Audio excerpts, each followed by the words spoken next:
Bolton is reportedly being searched by the FBI as part of an investigation into the handling of classified documents. Mr. Bolton had served in President Trump's first term for almost a year and a half as National Security Advisor, but clashed over policies pertaining to Iran, Afghanistan, and North Korea.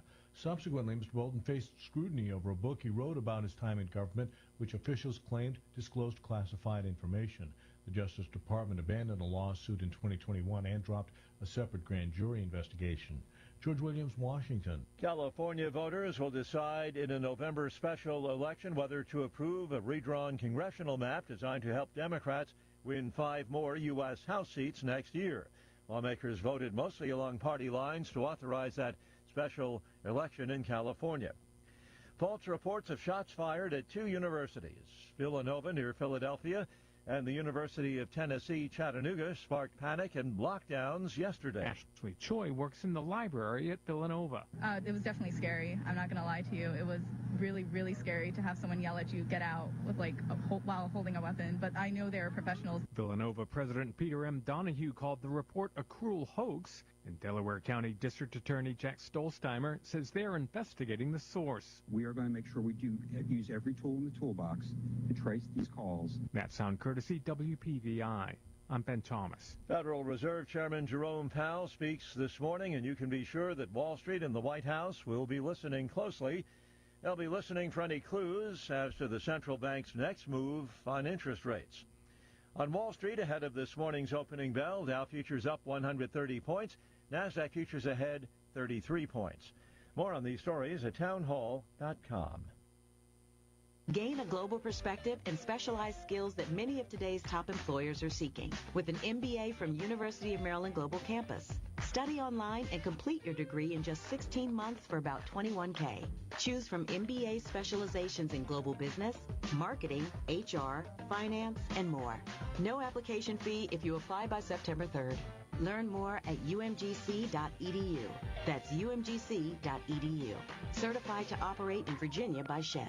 Are you having trouble hearing? Hearing loss can devastate the quality of your life. Now, there's an affordable fix for you or your loved one. Rated the best hearing aids of 2025 by Forbes Health, Audion Hearing has the highest quality hearing aids at the lowest prices, starting at just $98 a pair. I actually like them better than my old $5,000 hearing aid. I could not believe how my hearing and life changed. Join over 1 million happy customers by going to audionhearing.com. That's AUDIEN hearing.com. Sri Lankan police have arrested a former president over allegations of the misuse of public funds. At the heart of this case is a trip to the UK in 2023 when it's alleged the former president and his wife stopped off for a private visit on the way home from official engagements in the US and Cuba and used state funds for personal purposes. The former leader denies any wrongdoing and insists several official meetings took place during the stopover. Mr. Wickramasinghe has been widely credited with helping put Sri Lanka back on the road to economic recovery during his time in office. The BBC's Tom Bateman. India's Supreme Court ordering the release of all stray dogs that had been removed from New Delhi streets after sterilization and immunization following an increase in the number of people who were bitten. The court's ruling modified an earlier judgment by ordering the dogs to be released to the same localities where they were removed from. Townhall.com. Flight attendants at both U.S. regional and legacy airlines say they're frustrated by low wages and long-standing airline practices not paying them during the boarding process. Air Canada flight attendants recently went on strike, highlighting these wage and practice issues. But U.S. flight attendants have found themselves locked in contract negotiations for years. A nearly century-old law in the U.S. makes it very difficult for airline workers to legally go on strike. Meanwhile, U.S. flight attendants claim their wages have failed to keep pace, despite their jobs becoming more demanding in recent years. Correspondent Andrew Stewart. Federal auto safety regulators investigating why Tesla has repeatedly broken rules that require the rapid reporting of crashes involving its self-driving technology. That technology may soon be deployed in millions of its cars on American roads. More on these stories at townhall.com.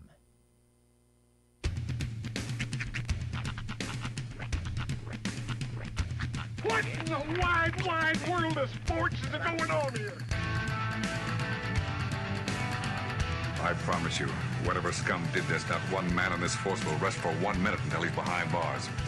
Now let's grab a bite to eat. Yeah, come on. I feel the hot wind on my shoulder and the touch of a world that is older. I hit the switch and check the number. I leave it on and then I slumber. I hear the rhythm ringing through it. Flamenco guitar and cumbia music. I hear the talking of the DJ. The travel and what does he say? I'm on a Mexican radio. I'm on a Mexican radio. Broadcasting live from high atop the J.P. White Building in downtown Roswell, New Mexico. It's Mornings with Mike Winters on 106.5 Roswell's Talk FM. Is that what I sound like when I talk? Now, here's your host, Mike Winters.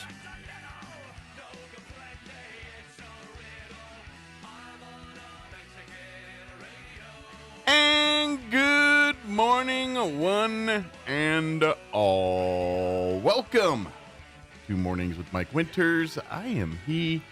That would be me, Mike Winters. Happy, oh so happy Friday, everybody.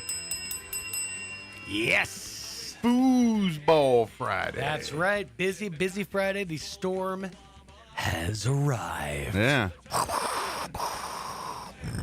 On our 4 radio stations tonight, we're going to have 4 football games on.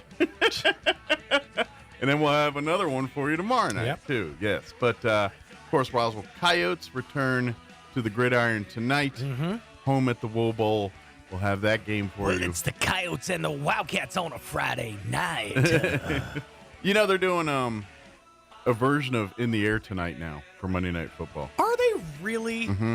Some country guy sings it. I don't know, some big bearded dude. I wish I had my phone. It's charging right now. I'm gonna have to look that up. Some big bearded guy. That's like half country. I'm sure everyone's like, he's this, and I'm like, I don't know. He's some guy with a cowboy hat and a beard. That doesn't need to be talked about. Carrie Underwood coming back for I believe the NBC 7th one season, for the Sunday Night Football. She does. She does a different song each week, doesn't she? The only thing that changes is that one line. That one line. Yeah. It's been a minute. I don't know. But anyway, Coyote football tonight at the Wool Bowl. We'll have that game radio right here, 106.5 Roswell's Talk FM, live streaming video, ksvptv.com, and the Roswell Coyote channel. Right. On our sister station, 990 AM KSVP, Bulldogs, Carlsbad Cavemen will square off. Yep. The battle for Eddy County. That's true. I was just reading a little thing that the Artesia-Carlsbad rivalry is the second oldest in the state, according to number of games. Number 1, Roswell Artesia. Yeah. But I would hope Roswell Goddard would have been up there somewhere. But it's Roswell Artesia is number 1. Yeah. But anyway, so Artesia Carlsbad will square off on our sister station, 990 AM KSVP. Kickoff at 6. Pregame will start about 5:30 or so. We'll also have live streaming video of that broadcast, ksvptv.com, and the Artesia Bulldog channel there. Then tonight is also the final preseason game for the Les Dallas Cowboys as they take on Atlanta Falcons.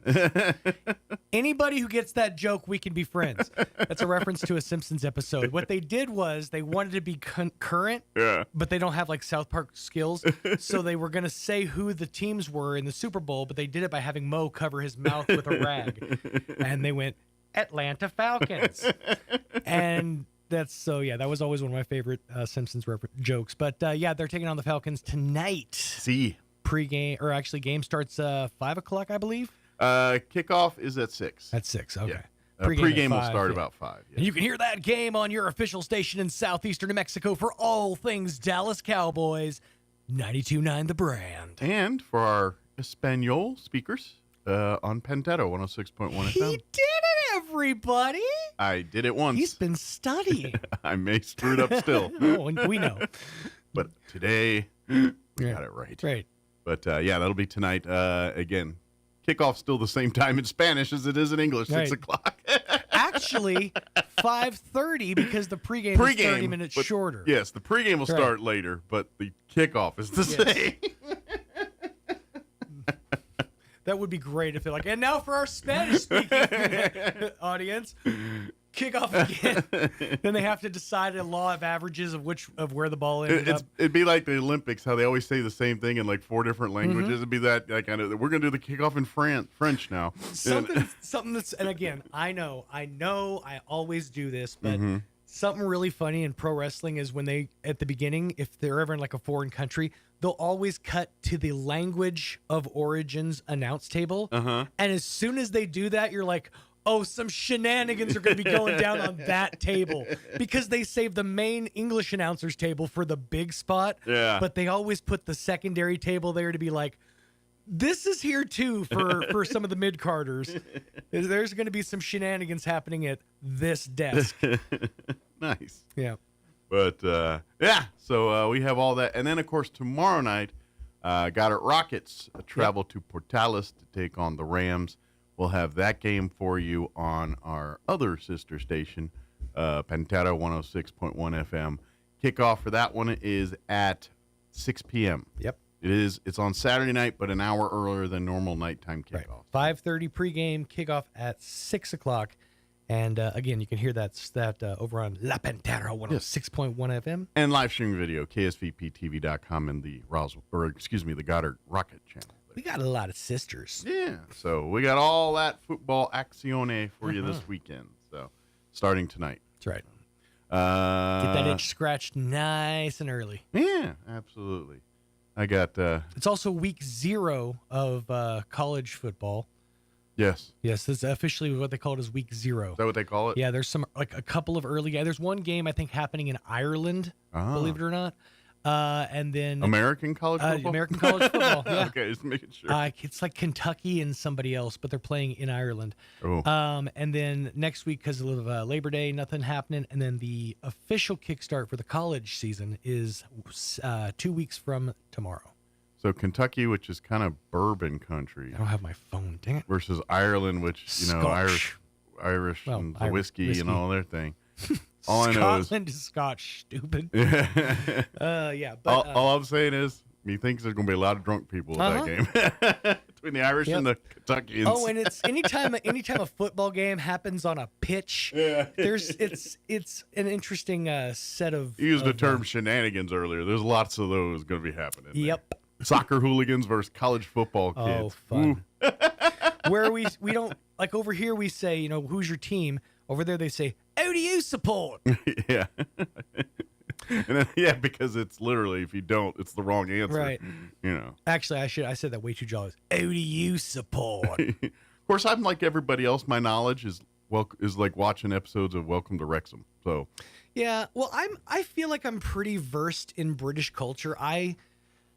I'm a huge fan of British comedy. I'm not an official British citizen. I'm not. I'm working on my dual citizenship, but no, I fancy British comedy. It's rather entertaining. I like a lot of it. Sometimes it gets a bit absurdist. It can, but there's other things too. Like I love how they'll just like come up with terms for things. Yeah. Like saying that something is bad. They just say, it was a bit pants. Like, what? It was pants? Yeah. I like the new season of Hard Knocks because, it's the beginning of the football season on there, following the Buffalo Bills this year on HBO. And the third episode just aired. They put new ones up on Tuesday. I just watched it yesterday. And there is a player from England on the team, and he's, part of their NFL Europe thing or whatever.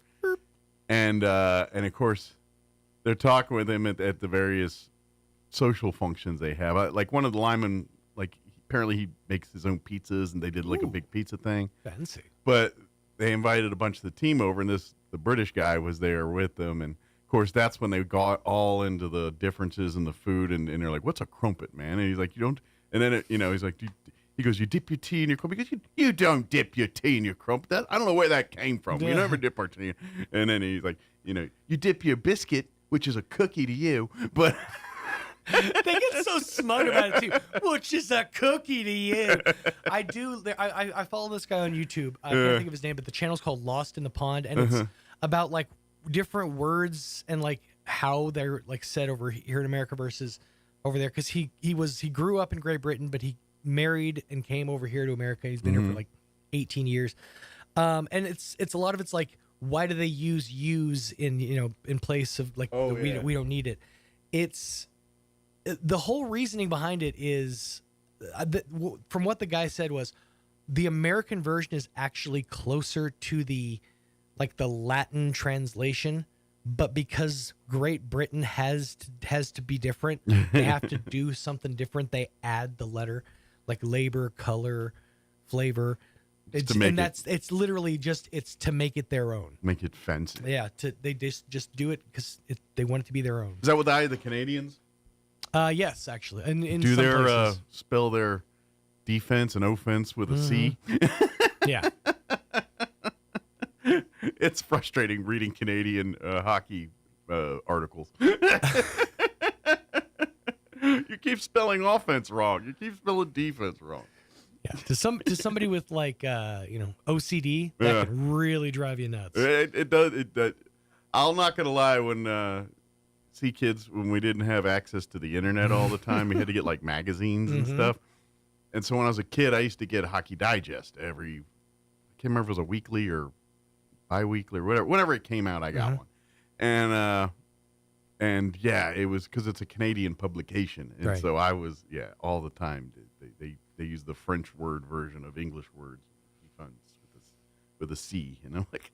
Yeah, it really throws. There's a certain point in the country where you stop seeing English to Spanish translations and you start seeing English and French translations. Yeah, and it's like I think it's right about Minnesota. It's like right there is that line of demarcation. Well, but then you get down Louisiana area and you get back into French because of the Creole side of things. All of a sudden they start putting. But it's a different kind of French. Like Montreal French is very like, just mad. Yeah. Just mad in general. They're just mad. And usually it's at you. Like products even. They're like, they put an exclamation point at the end of it. It's like, all right, I get it. You're softer and stronger, Charmin. I was watching a documentary deal and it was NFL thing, and it was it was the quarterback deal on Netflix, the quarterback show they have on there. Oh yeah. So I was watching that, and one of the quarterbacks they follow is Joe Burrow for the Bengals. Well, Joe Burrow went to college at LSU, and as did Jaden Daniels. But it was kind of cool because they were showing. I guess when Burrow was, he was a big man on campus at LSU at the time, and was a highly touted guy coming out and all that. He was kind of a big deal there. But, how he spells his last name, Burrow. Right. But they went and Creoled it up. Ough. And so he had jerseys, and I don't know if he wore them in games, but you dip around town in them, and it was the Burrough or it was AUX or whatever it is. Oh, they went real Creole. Okay. Yeah. Wow. Yeah, it was, but I was like, that's kind of cool, actually. I kind of like that. Yeah, that's the thing is Creole French figured out a way to use the underserviced letters, the X's and the Z's. That's well played, Creole. But I guess LSU fans are all very familiar with that, but I really didn't until I saw the quarterback thing. I was like, hey, Burrow's got like a Creole French spelling of his name on the back there. And it got me for a minute thinking, are we spelling Burrow's name wrong and that's how he spells it? It very well could be that, like, in his family's history, that's like, that they came over from, wherever they came from, and that was the original spelling of their name. Yeah. Like, I can tell you that my actual last name, it's not spelled the same as it was in its origin. Oh, yeah? The last part of it is Killop. Killop? Yeah, in the original spelling. Okay. But it's been changed and bastardized, I guess, for lack of a better term, to Kellips. Okay. I think there's a lot of names that have that, it started one way and now it's just known another way kind of thing. I don't know. McKillop? Yeah, I would much rather have people mess that up though, and like call me like McClip-Clop or something, you know, than what I've gotten, which is McPhillips. All I know is it sounds like a daily part of a complete breakfast. McKittle. Is our guest here? I think somebody is. Yeah, I saw Justin. Okay. Nobody here? Okay. All right. Well, let me give you the rundown. We're going to buy some time. We may replay an interview here I don't see nobody yet. But here's what we got going on for today's show. We are scheduled to have the folks from Richland join us here in just a bit. Give us an update what they've got going on. In the 8 o'clock hour, about 8:15, Chaffetz County Manager Bill Williams will join us for the monthly update, talking about the county commission meeting, other things happening in and around the county. And then in the 9 o'clock hour at 9:15, we're going to replay our interview we had with the folks from the Alzheimer's Association. Katie and Don joined us talking about, really had a great update that they were talking about, some of the science and stuff that in the updates they're getting to the Alzheimer's Association about progress in finding a cure. Also promoting the Walk to End Alzheimer's event coming up November 1st here at the Rustic K Complex. So we'll play that interview for you here. But if we don't hear from the Richland folks, we'll come up with another interview here in just a minute. Before we do any of that, though, let's go ahead and get you up to date on the weather. I'm meteorologist Steve Hamilton with your Pecos Valley weather. We have a pretty good-looking weekend coming up, but we'll be a little on the warm side. Low to mid-90s today and sunny. We have high pressure parked over the Four Corners. Overnight will be clear, lows in the mid-60s, and then we get mid-90s and sunshine on Saturday. For Saturday night, we'll be clear, our lows in the mid-60s, and then warm again on Sunday, sunny, and we're looking at mid-90s. I'm meteorologist Steve Hamilton, and that's your latest forecast. Thank you, Steve. Currently 68 degrees here in Roswell. Humidity is at 63%. Winds currently out of the north at 3 miles per hour. Sunny today. Expect highs in the low 90s. 93 are expected high with winds out of the southeast at around 5 miles per hour. Tonight, skies are mostly clear with an overnight low of 65 degrees. Southeast winds at 5 miles per hour. Should have zero weather issues for football tonight, looks like. Pretty perfect, actually. For you Saturday, sunny skies, a high of 94. Winds will be out of the southeast, 5 to 10 miles per hour. Tomorrow night, skies will be clear. Overnight low of 66 degrees with southeast winds 5 to 10 miles per hour. Sunday, sunny skies, a high of 93. Winds out of the east, 5 to 10 miles per hour. And then looking at next week here, Monday, mostly sunny, 94. Tuesday, we're looking at a 30% chance of rain with a high of 91. Tuesday night, a 50% chance of rain. Wednesday, 40% chance of rain with a high of 86. Yay! And then 30% chance of rain on Thursday with a high of 89. So little cooler temps and decent, as of right now, decent moisture chances for at least part of next week. All right, it is 7:23. We're going to take a 4-minute break, and we'll give our guests a few minutes to see if they're making it. If not, we'll come back and replay an earlier interview and do that. So don't go away. You're listening to Mornings with Mike Winters. Happy Friday, everybody. Love, when true and deeply felt, has a way of overflowing, spilling beyond the bounds of mere expression into action, sacrifice, and presence. It cannot be confined to words or gestures alone. It radiates outward, touching every aspect of life. Love overflows in the way someone listens attentively, in small, unnoticed acts of kindness, in the patience offered during moments of frustration, and in the unwavering support through seasons of struggle. It multiplies rather than diminishes, creating a ripple effect that inspires others to give and receive more freely. This abundance of love is not limited to romantic relationships. It can be seen in friendships, family bonds, and even in acts of compassion towards strangers. When love overflows, it softens hearts, bridges distances, and brings light into even the darkest spaces. It is generous, unselfish, and often unspoken. In its truest form, love overflows not because it has to, but because it simply cannot be contained. Join us at the Country Club Road Church of Christ for worship at 10 a.m. on Sunday, located on the corner of Country Club and Washington in Roswell. It's too bad the Eastern New Mexico State Fair doesn't have a category for weeds, because with all the rain we've had, they'd be giving out lots of blue ribbons. Hi, this is Ben Manette from Roswell Seed Company. We have powerful products to get rid of the hardiest weeds, and most important, we can tell you exactly how and when to use them to get the job done. Yeah, this year's weeds are certainly impressive, but at least they're green.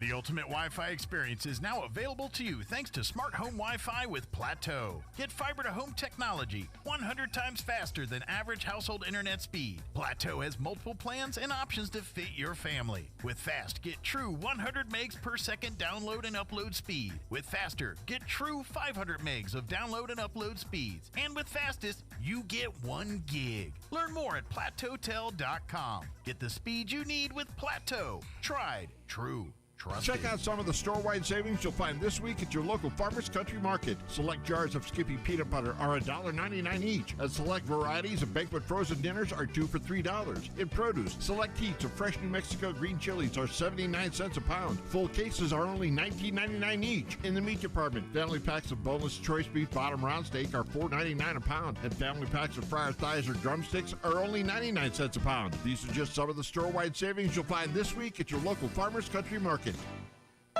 Football is back, and Roswell Honda is celebrating with serious savings across the lot, like 4.99% APR for 48 months on all new Civic hatchback, 4.49% for 60 months on all new Pilots, and 3.49% for 60 months on new CR-V hybrid models. And score even more savings on the pre-owned lot. Don't forget, every vehicle on the lot has undergone a rigorous multi-point inspection, so you can rest assured it'll get you all the way to the end zone every time. Game day or any day, score huge savings right now at Roswell Honda, 2177 West 2nd. Injury, surgery, or illness can set you back, but you don't have to recover alone. At Artesia General Hospital, our rehabilitation services team provides physical, occupational, and speech therapy to help you regain strength, mobility, and confidence.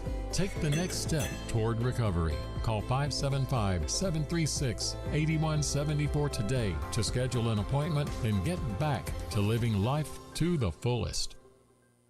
Pecos Valley Broadcasting has immediate entry and experience level and radio and live stream video sales executive positions open in Artesia and Carlsbad. You'll work with our amazing team to build and maintain accounts and dive into advertising and marketing promotions. Experience in sales is preferred and bilingual opportunities are available. Base guarantee plus bonuses and commissions. Apply now. Email your details or resume to hireme@pvbcradio.com. Take your career to the next level with Pecos Valley Broadcasting, an equal opportunity employer.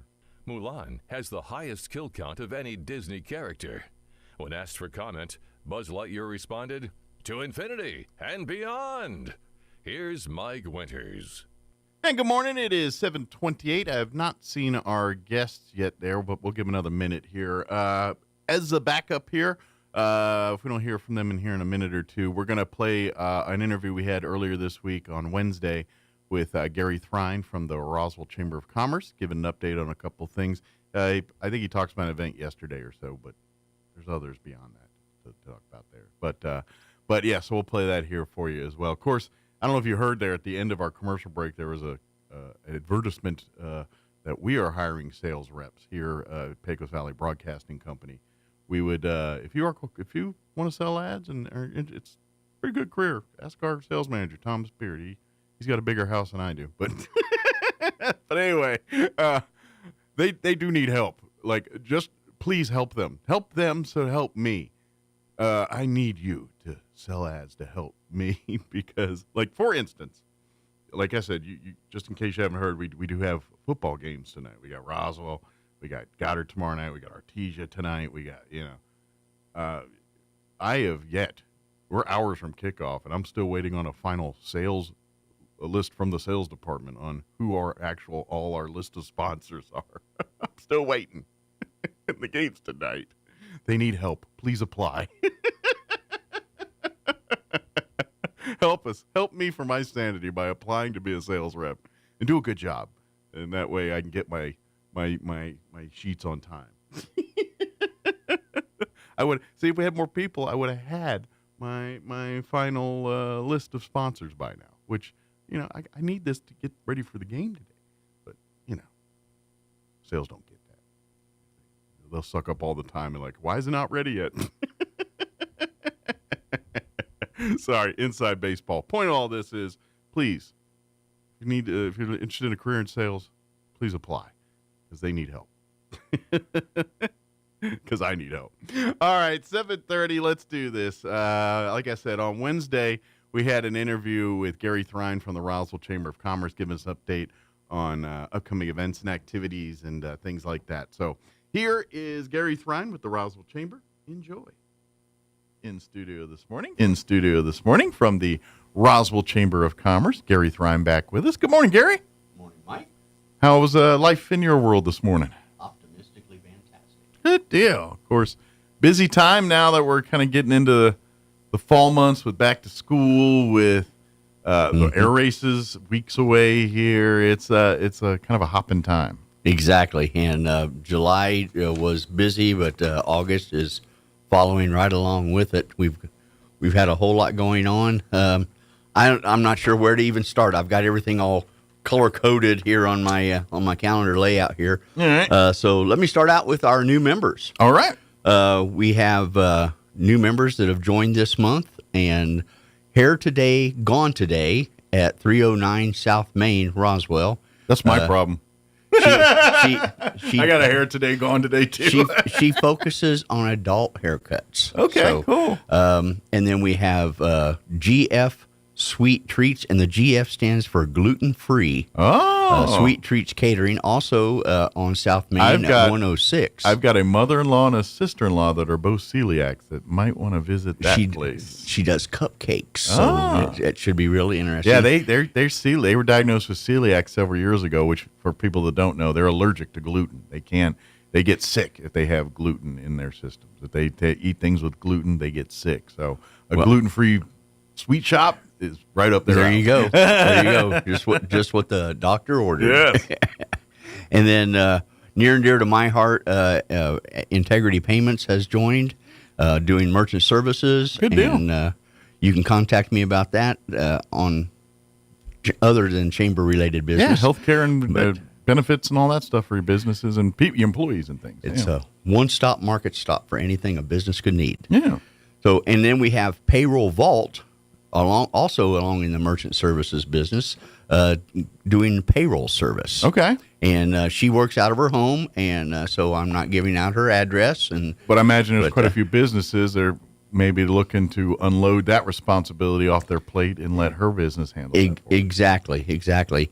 And so we've got a couple that are on pending that I'm just been working on getting a hold of just to vet them and make sure, because anytime somebody signs up online, I go ahead and I give them a call and vet them and make sure that they're not from Roswell, Georgia.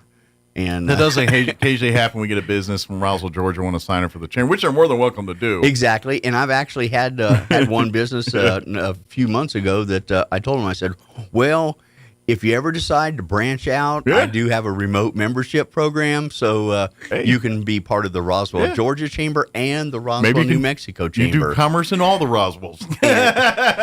And they said, you know what? That sounds like a great idea. So they signed up remotely. See, I think that'd be cool just to say my business serves all the Roswells. Exactly. There you go. Just to put that in the commercial. Coming to a Roswell near you. And we've had...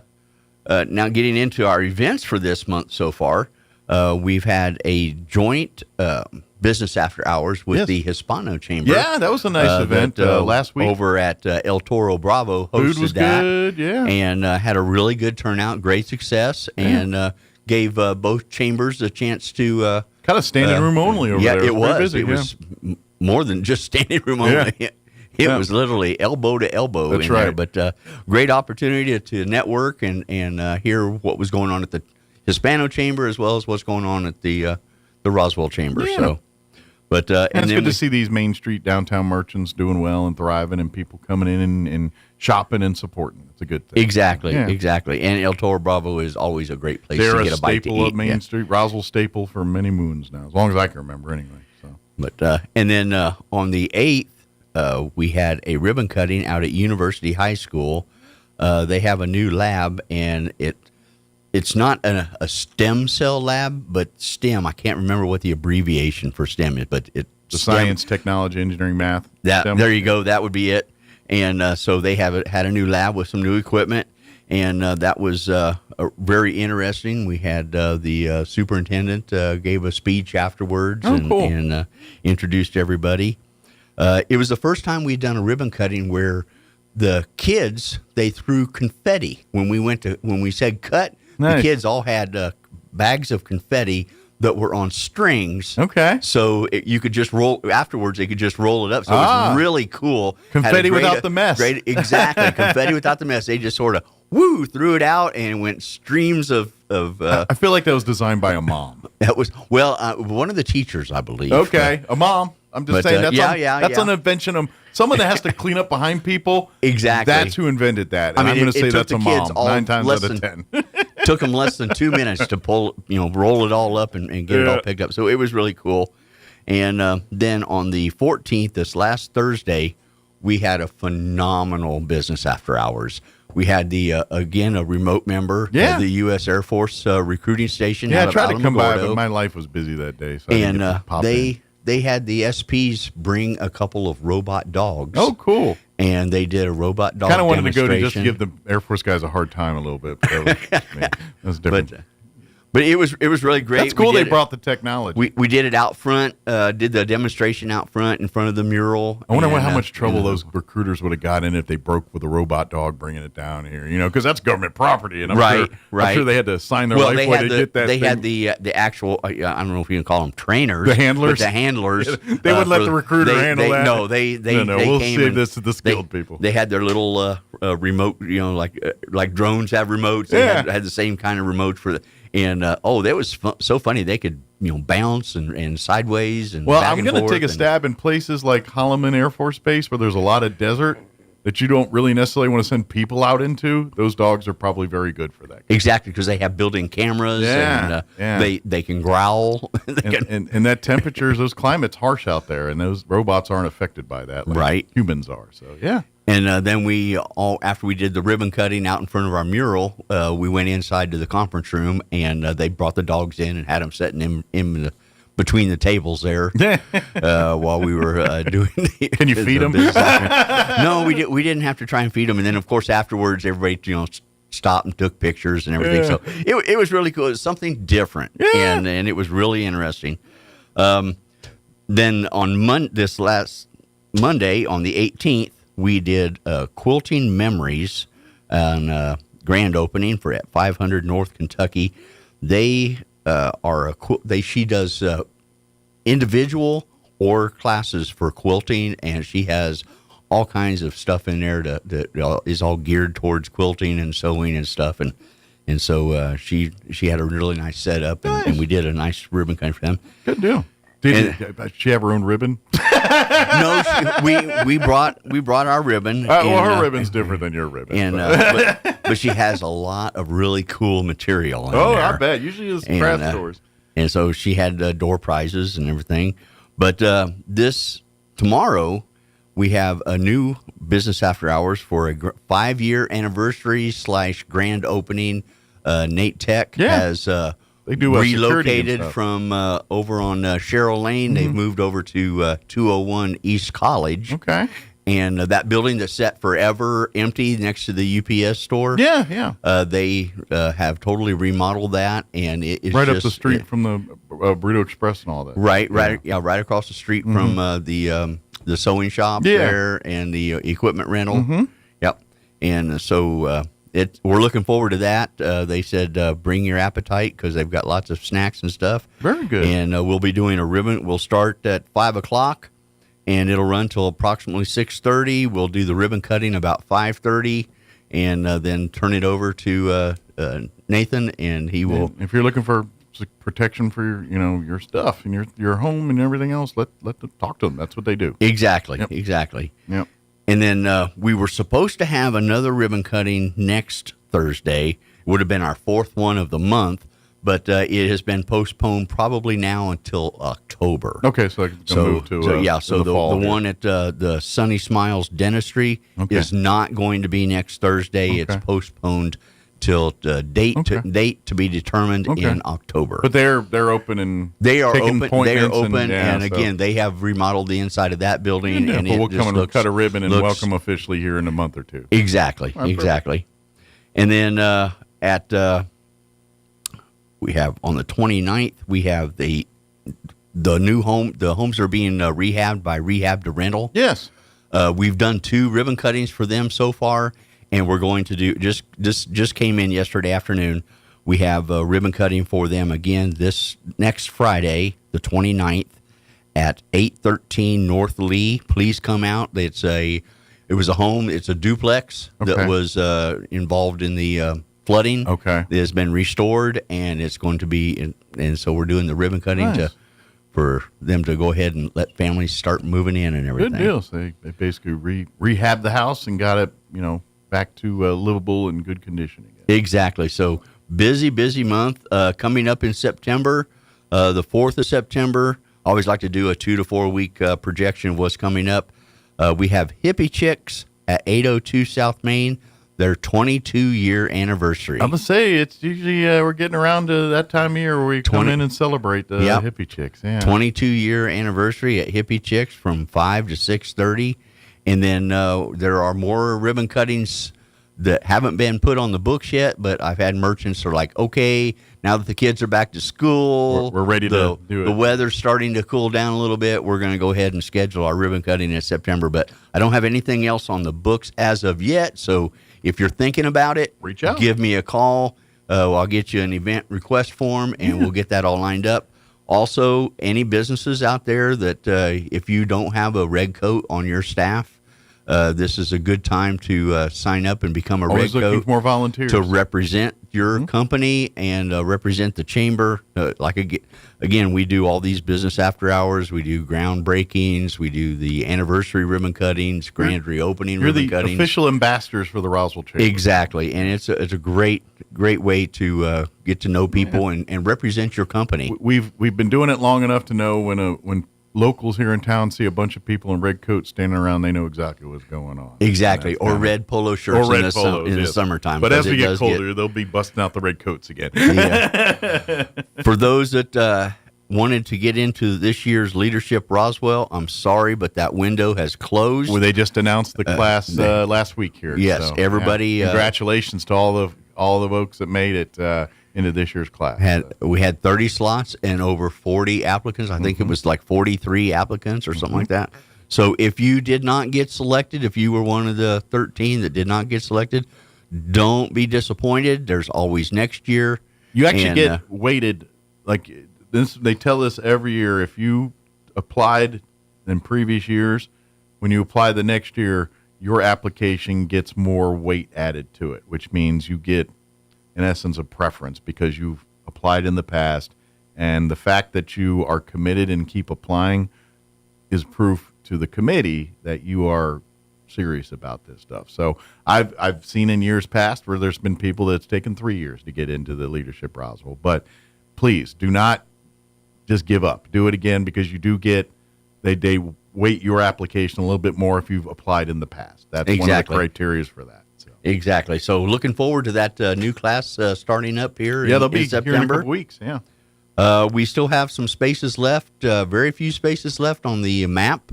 We need to get that to the printers. So if you've been on the fence. Is their goal still trying to get it out here by that's Air Race weekend? That's our goal. Yeah. So we need y'all to get off the fence and go ahead and click on that. And the digital parts are real valuable. Yeah. Here. I mean, the paper's really nice and all that, but the fact that you can literally have an app that anyone can download, open up, and learn about your business while they're in town. Oh, and you get to update it at your leisure. Yes, it's really nice to do. You get free renovations. Yeah. So, and all you just do is contact Lunar Cal, and they'll work with you. Definitely a or way. you can do it yourself and send it in to Lunar Cal, and they'll make the changes on the digital map. Put it this way: when you're trying to make the most bang for your buck, advertising and marketing is always one of those areas in business where people don't realize that.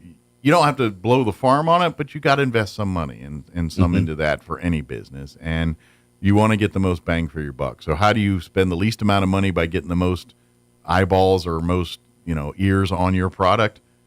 Doing things like Luna Cal. The Lunical that says, okay, in the day of the app, we're going to take advantage of that. But we still go old school in case you get that person that doesn't believe in anything electronic and I still use paper maps. Okay, good for you. But we got you covered, even though you're going the way of the dodo, but we still got you covered. Exactly. And the fact that you can change it. So you're like, literally, that's the real piece de la resistance in this. It's like, hey, this weekend we're having a sale. Come in, you buy one pair of shoes, you get the second half off this weekend only. You can update that when you want to. And so your locals, your regular customers, everyone that accesses that thing will know that. And it's a cheap way to get the word out compared to, I work in radio, so I'm all for advertising and you should do radio, but radio can get expensive like the other forms of media can get expensive. And you know what doesn't get expensive? You can send me a PDF flyer every week to put into the weekly email that'll go out to, and don't make me lie to how many people it goes out to. I just know it goes out to about 1,200. I was going to say it's 1,000 at least. About 1,200 hard addresses. And then a lot of those they disseminate it out to all their employees and staff and everything. So I get mine exactly how far it reaches, I couldn't tell you. But, you got the Eastern New Mexico Medical Center, and you got Loveless, you've got Leprino, you've got Admiral Beverage, all these companies that have, 300, 400, 500 people working for them. Got a big footprint. Yeah, it goes out to quite a few folks. So, so great way to advertise, great way to market, and I'll be happy to help you do that. Yeah. So reach out to the chamber. Come by and call it, or, call, set up an appointment. Gary will drive to your business, meet you out there and sit down, talk with you, or you can come on down to the office. He'll sit down, talk to you. 6 of one, half dozen of another. Yeah. I'll bring my laptop and we'll pull it up on the computer and I'll walk you through the whole process. Yeah. But the reception phone number is 575-623-5695. That's our landline at the chamber. Call us anytime. If you get the voicemail, my membership cell phone I have with me at all times is 575-626-4008. So if you get the voicemail on the reception, give me a call. And if I don't pick up, if it does go to voice, just text me. Yep. And that way I know you've called, and so that way I can get right back to you. You'll get back to him as soon as humanly possible. Exactly. Sometimes he's working events or in a meeting and, and devoting time to that. One final note is we do have that bottle cap container right outside, just to the right of our front door. It's in that little dark cubby there. Yeah, it's in that little cubby, the exit door for the kind of the protected conference from room. the weather there. Right. Yeah. And, but it is for bottle caps and plastic, not for trash, not for anything else. Exactly. And Barbara, bless your heart, if you're listening, it is getting full. Could you send somebody to pick it up? Send your guy. But yes, and if you're not familiar with that program, it's really cool. If you drop off your plastic, like the bottle tops from your sodas, or even like the plastic lids off your mayonnaise jars, or I think even like butter tubs and things like that. But you collect those things, drop them off at that location, or if there's another one near you, do that. And basically with that, after they get so many pounds of this plastic, they basically turn it in and get a park bench. And the park bench is then, matter of fact, you'll see some of the downtown benches are some of these new recycled benches. And the cool part about it, they're all made from this recycled plastic, but they're more durable, more resistant to graffiti and things than the current benches. So it's actually a recycled product, but at the end of the day is a better product than what we were using before, because literally if someone tries to graffiti this, they can sand it off in a minute and boom, it's good to go. So the life expectancy of these benches, not to mention the plastic, they're very durable. You could probably sit your whole 7,000-pound family on them and be good to go. Exactly. You get the clumps or whatever from, what was the Eddie Murphy movie, the Dr. Doolittle, one of those where the clumps and they're all huge. You could put all them on there in that bench. But what I mean is, that these are really cool benches. So if you want to collect your bottle tops, collect your things, you can drop them off at the chamber. And then for, I think it's like 200 pounds they collect, that they can turn in and get a bench. So it's pretty cool. Exactly. Yeah. So, but I think that pretty much wraps it up. Sums it up. Been a busy month. We had a busy July, busy August, and I'm looking forward to a busy September as well. Absolutely. So, please reach out, call the chamber, or come by if you have any questions. Go to the chamber's website. I always botch that, but it's roswellnm.com. Org. Okay, that one's the .org.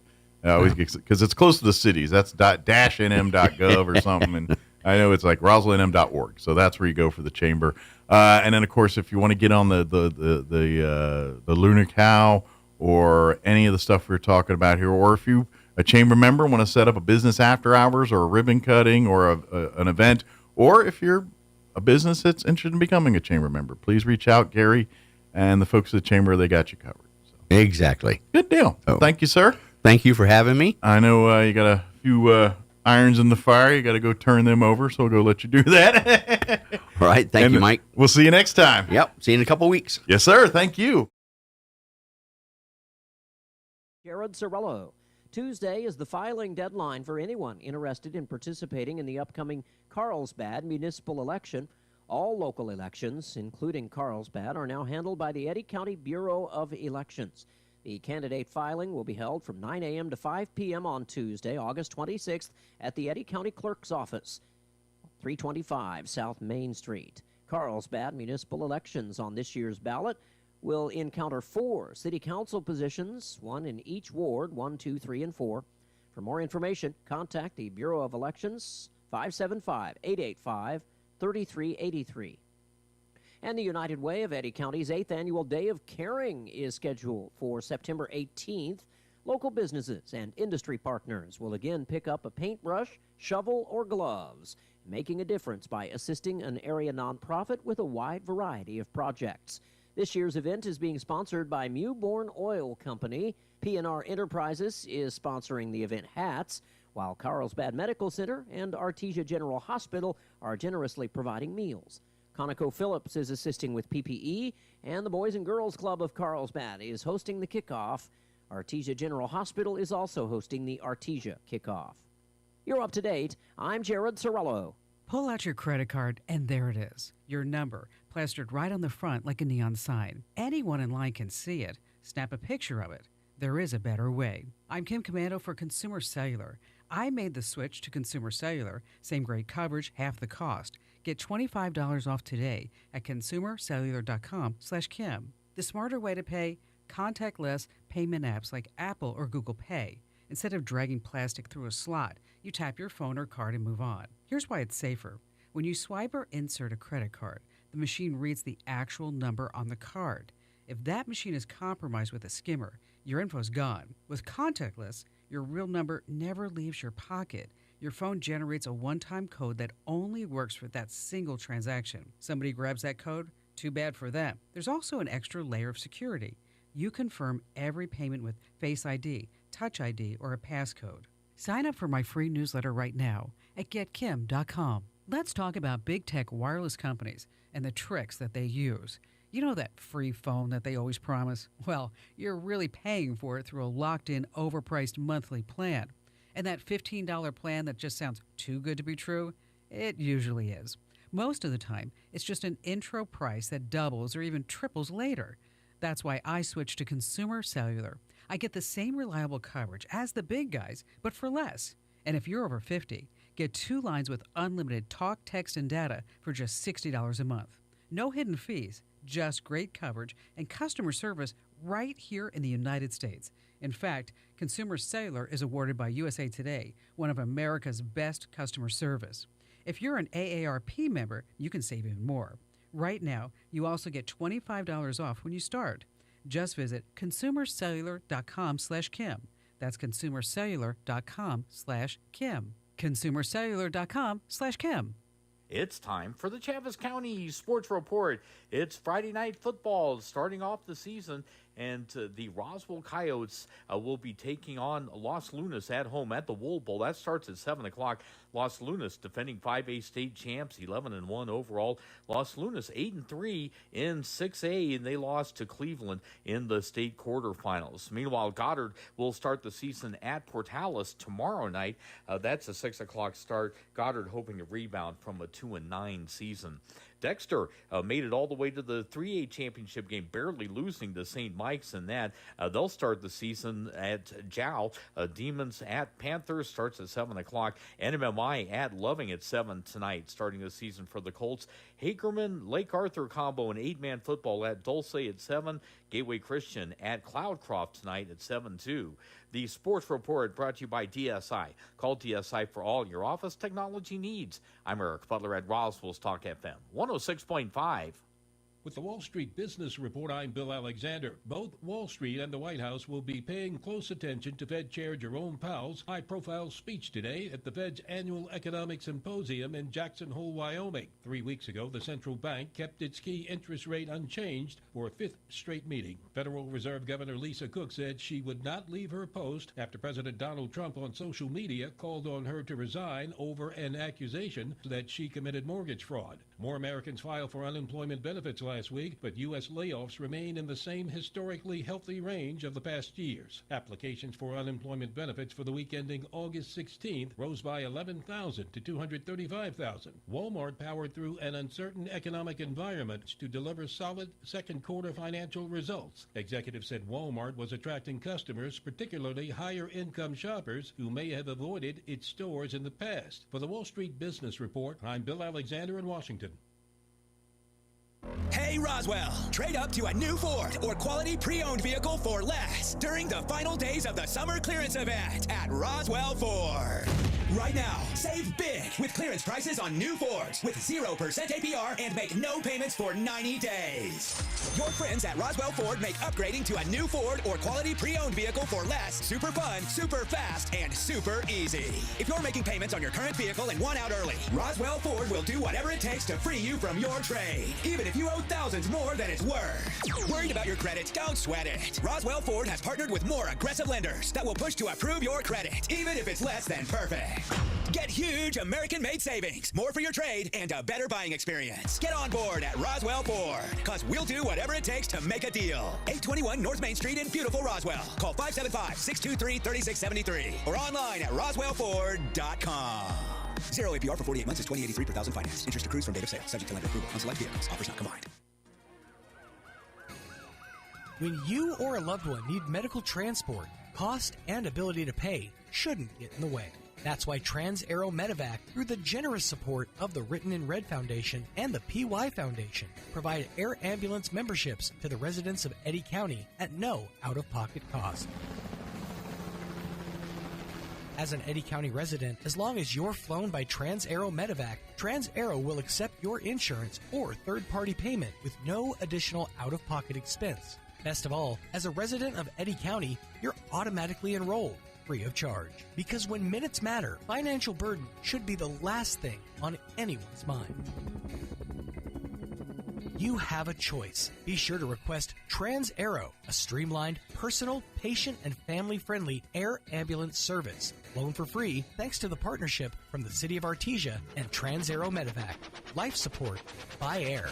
Love, when true and deeply felt, has a way of overflowing, spilling beyond the bounds of mere expression into action, sacrifice, and presence. It cannot be confined to words or gestures alone. It radiates outward, touching every aspect of life. Love overflows in the way someone listens attentively, in small, unnoticed acts of kindness, in the patience offered during moments of frustration, and in the unwavering support through seasons of struggle. It multiplies rather than diminishes, creating a ripple effect that inspires others to give and receive more freely. This abundance of love is not limited to romantic relationships. It can be seen in friendships, family bonds, and even in acts of compassion toward strangers. When love overflows, it softens hearts, bridges distances, and brings light into even the darkest spaces. It is generous, unselfish, and often unspoken. In its truest form, love overflows not because it has to, but because it simply cannot be contained. Join us at the Country Club Road Church of Christ for worship at 10 a.m. on Sunday,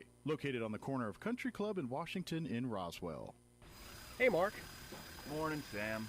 Having the house remodeled? Nah, I got termites, and they're chewing the place up.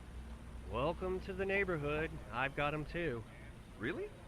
Yeah, just had a termite treatment put in. You did? I didn't see a lot of digging around your house. That's because I went with the Centricon termite colony elimination system. It's a lot easier to install than what you're doing. They just place bait stations around the house, and then the termites share the bait with each other until the colony is gone. No digging, no chemical solution, just simple protection that's environmentally responsible. Wow. Yeah, I even got a green chemistry award from the EPA. Centricon, huh? I'll be right back. Hey, where you going? Tell these guys to stop digging. I'm getting Centricon. Call Bob Reed Pest Control today for all of Southeast New Mexico. 575-623-5344.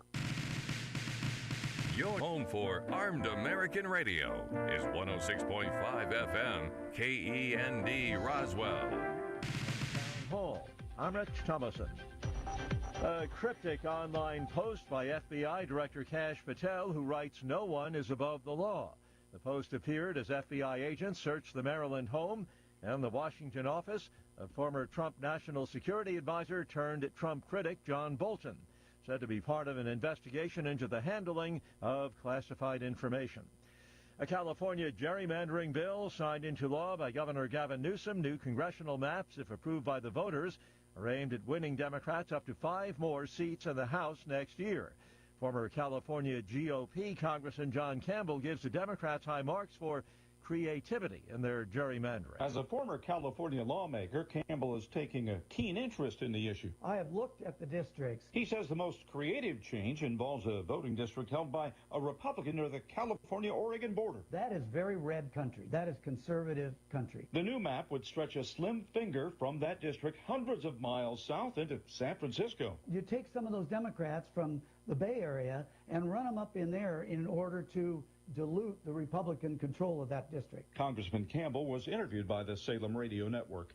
Bob Agnew reporting. With not a single murder in more than a week and over 600 arrests, President Trump says the Washington, D.C. crime crackdown is working. It's like a different place. It's like a different city. It's the capital. It's going to be the best in the world. We're going to do what you're doing with law enforcement, and very importantly also, we're going to physically do it. We're going back to Congress for some money, and we're going to redo a lot of the pavement, a lot of the medians, a lot of the graffiti's all coming off real fast. It's going to come down real fast.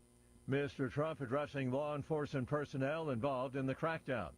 Watching Wall Street, the Dow is up 368 points. More on these stories at townhall.com. Here's an important message from the Diabetes Solution Center. Do you like pricking your fingers to test your blood sugar levels? No one does, but it's important to maintain your health. And now, by wearing a small remote device called a continuous glucose monitor, or CGM, you don't need to prick your fingers anymore. It's easy to use and helps you make more accurate diabetes treatment decisions. If you are testing your blood sugar 3 or more times daily, injecting insulin, or using an insulin pump, call the Diabetes Solution Center right now. And if you have Medicare or most major insurance coverage, you may be able to get a new CGM at little to no out-of-pocket cost. Shipping is free, and we'll even bill your insurance company for you. If you are testing your blood sugar 3 or more times daily, injecting insulin, or using an insulin pump, call the Diabetes Solution Center right now to learn how to end the painful finger sticks and get your own continuous glucose monitor, or CGM, at little to no out-of-pocket cost. A Ukrainian man being held in Italy in connection with an attack that damaged the Nord Stream pipeline. Officials have confirmed the arrest of a man suspected to be one of the coordinators of the 2022 undersea explosions that damaged the Nord Stream gas pipelines between Russia and Germany. The Ukrainian man was found after Italian authorities were alerted to his possible presence in the country. Officers raided a bungalow where the suspect was staying with his family for a few days. Police said he surrendered without resistance. The man was detained on a European arrest warrant that was issued Monday by German authorities. I'm Karen Shammas. A court in Thailand has acquitted a former prime minister of a royal defamation charge in a case that could have sent him to prison for up to 15 years. The Bangkok Criminal Court concluded the witnesses and the evidence against him were too weak to support the conviction. The law on defaming the monarchy is punishable by up to 15 years in jail. Townhall.com. Pro football officials not taking any more chances. The NFL increasing security at its offices following that shooting last month by a gunman who reportedly was targeting league headquarters in a Manhattan high-rise. Now, the league previously recommended enhanced security measures at both team and league facilities They'll be reviewed at a special meeting next week. NFL employees are back in the office after working remotely in the weeks following the shooting that killed 4 people and wounded 1 league employee. Jason Walker reporting. Both Wall Street and the White House are paying close attention to Federal Reserve Chair Jerome Powell's high-profile speech today, the Fed's annual economic symposium in Jackson Hole, Wyoming. It comes amid mixed signals about the economy that complicate the Fed's upcoming decision what to do about interest rates. More on these stories at townhall.com.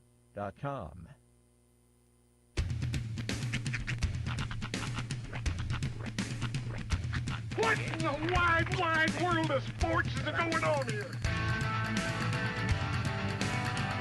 I promise you, whatever scum did this, not one man on this force will rest for 1 minute until he's behind bars. Now let's grab a bite to eat. Yeah, come on. I feel the hot wind on my shoulder and the touch of a world that is older. I hit the switch and check the number. I leave it on and then I slumber. I hear the rhythm ringing through it. Flamenco guitar and cumbia music. I hear the talking of the DJ. The demolition, what does he say? I'm on a Mexican radio. I'm on a Mexican radio. Broadcasting live from high atop the J.P. White Building in downtown Roswell, New Mexico. It's Mornings with Mike Winters on 106.5 Roswell's Talk FM. Is that what I sound like when I talk? Now, here's your host, Mike Winters. And good morning. It is 6 minutes after 8 o'clock. Welcome to hour number 2. Deucin'. Mornings with Mike Winters, right here on 106.5 Roswell's Talk FM. Happy Friday. Yes! All day long. And tonight. The all day and all of the night. It is Friday And football. that's Friday. right. It all kicks football off. Weekend. Yep. Coyotes tonight. Goddard tomorrow night. Artesia Bulldogs tonight. You can listen to Coyote football right here on 106.5 Roswell's Talk FM. Kickoff is at 7 p.m. Pregame will start about 6:30. You can also watch that game, ksvptv.com and the Roswell Coyote channel. Artesia Bulldogs, you can hear that matchup on our sister station, 990 AM KSVP. However, if you want to listen from here in Roswell, you're probably better off going to ksvptv.com and watching the live streaming video there. Yep. At night, you have to power down AM radio, and the signal don't come in so well here in Roswell, especially at night. Yeah. Yeah, you're supposed to power down. Yes. There have been stations that don't. Oh, yeah. It's funny. People, old head radio, like old radio heads, they always have stories. Like I remember one night when I was in middle school, I was sitting. Okay, no, this is gonna sound like a flex. I was sitting in a jacuzzi. Okay. Because the house that we moved into had sipping this, Cristal. Well, the house we moved into that we were renting in Rio Rancho had this outside jacuzzi inside this cedar like spa house. Okay. So I was sitting there and I was looking at the sandias and the sun go down behind us and kind of like watching the just kind of taking it in. And I had KOMA Oklahoma on the radio. Yeah. In crystal clear AM quality. I remember as a kid. It was awesome. Yeah, I remember as a kid doing that. Sometimes if you couldn't sleep, whatever, and you wake up and it's like 1 a.m. or whatever, and I turned my little clock radio I had. But yeah, you'd flip it to the AM, and in DC, because the way AM, it's like on a grid, and I don't want to get into the science of it all, but basically, you kind of get in these grids, and then if someone stays powered up and it's on the same grid, it's going to bleed out others on the grid. So that's how sometimes, you'll be flipping on an AM dial, and like I was in DC and I was picking up like a station in Utah. Nice. Yeah, and that's because they don't power down at night. And it just depends on if you're on the same grid kind of deal. See, kids, we were doom scrolling before doom scrolling was cool. What's up?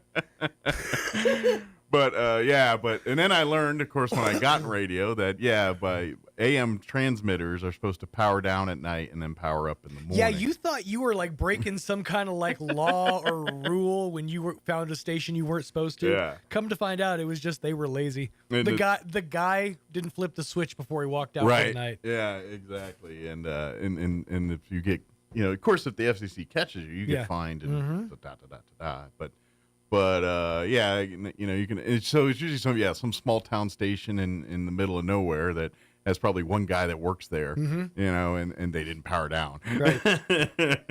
So you get this. And Brenda is waiting for him outside in his Camaro. Yeah. He's got stuff to get to tonight. Of course, depending on how far back in the day it was, those guys may have been living out there. Yeah, that's true. Back in the earlier days of automation systems and stuff, you had to have a physical person able to run the station.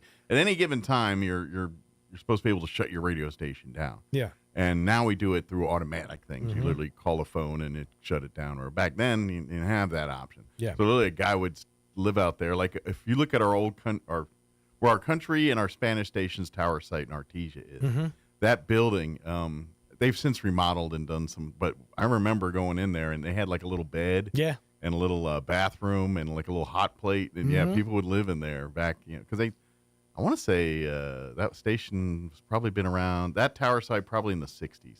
Now, the AM tower site was like 40s or 50s. But and so, you see remnants of the people good lived out old days. there. Well, that's debatable. But and heck, even back before we had automation systems, you had a 24-hour cycle of DJs that were coming in. I mean, they were tagging in, tagging out. Yeah.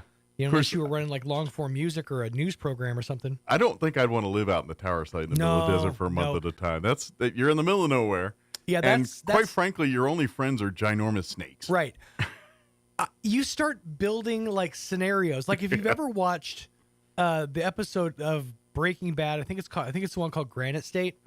It's the one where Walt is stuck in the cabin and he can't leave, and all he's got is a deck of cards and 2 copies of Mr. Megorium's Wonder Emporium. And it would drive me nuts. Right. Yeah. I would lose my mind. I mean, it would be fun for a minute, but especially back in the day when you have no technology, no phone, right. you really, now you have at least some access to the outside world. You might be able to pick up a channel or two if they bring in one of those little TV stations with the antenna. You can pick up, because to be honest, you probably could, because depending on the time, the translators would have been there and you would have picked it right up. That being said, for the person that could do that lifestyle, could hack it, it's perfect. Yeah. It is everything you've ever wanted in a job. It's all your stuff right there. Yeah. It's just being in the moment, and it's solitude. For the people that can hack that, it's perfect. I could do it in stints. Right. Like, I wouldn't want to do it all the time. Like, I say, okay, I'm going to do a week on, week off. But you also have like a wife. Yes. Like if you were just like if I was alone today, I would be easier than say in my 20s, where I was more wanting to be social. Like, okay, I'm gonna say a name that nobody's gonna understand, but Mike. Okay. Rick. All right. Rick would be a perfect candidate. We used to know an engineer locally named Richard.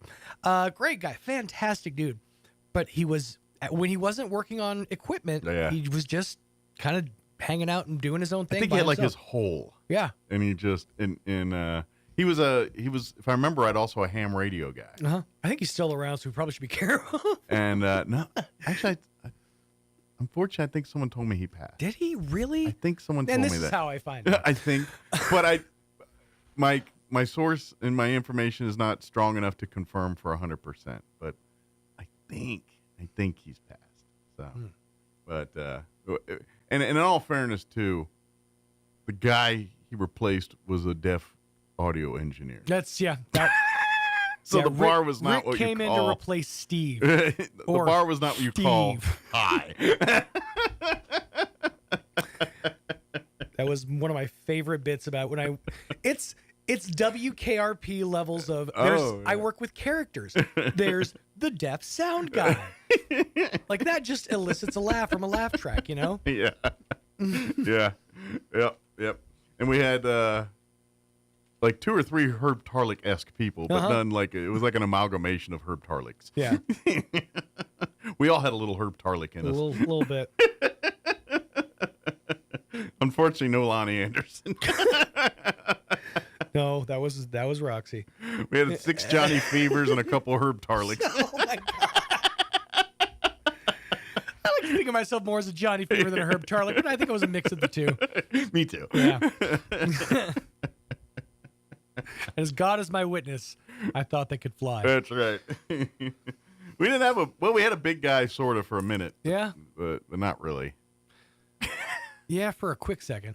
Actually, you know what? More I think about it, it was closer than we think. Yeah.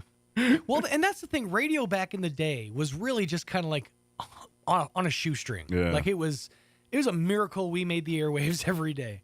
Now that I think about it, I think I'm the program director guy. What was his name? I honestly couldn't. The guy from Albuquerque. Yeah. What was his name? He was always the dreamy one that the women swim to. Dang it. I know everybody else, Venus. Yeah, he's the one guy, his character, I can't remember. Let's see. He was like the program director. Les Nessman, Johnny Fever, Andy Travis.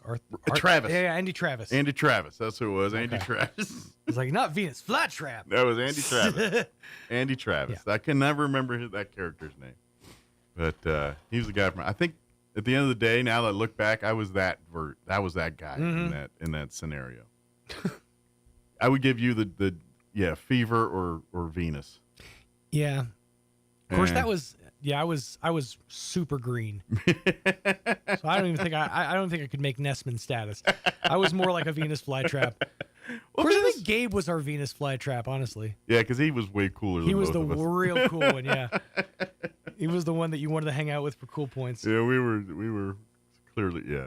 So I guess that would make me more like a Johnny Fever. Yeah, we'll go with that.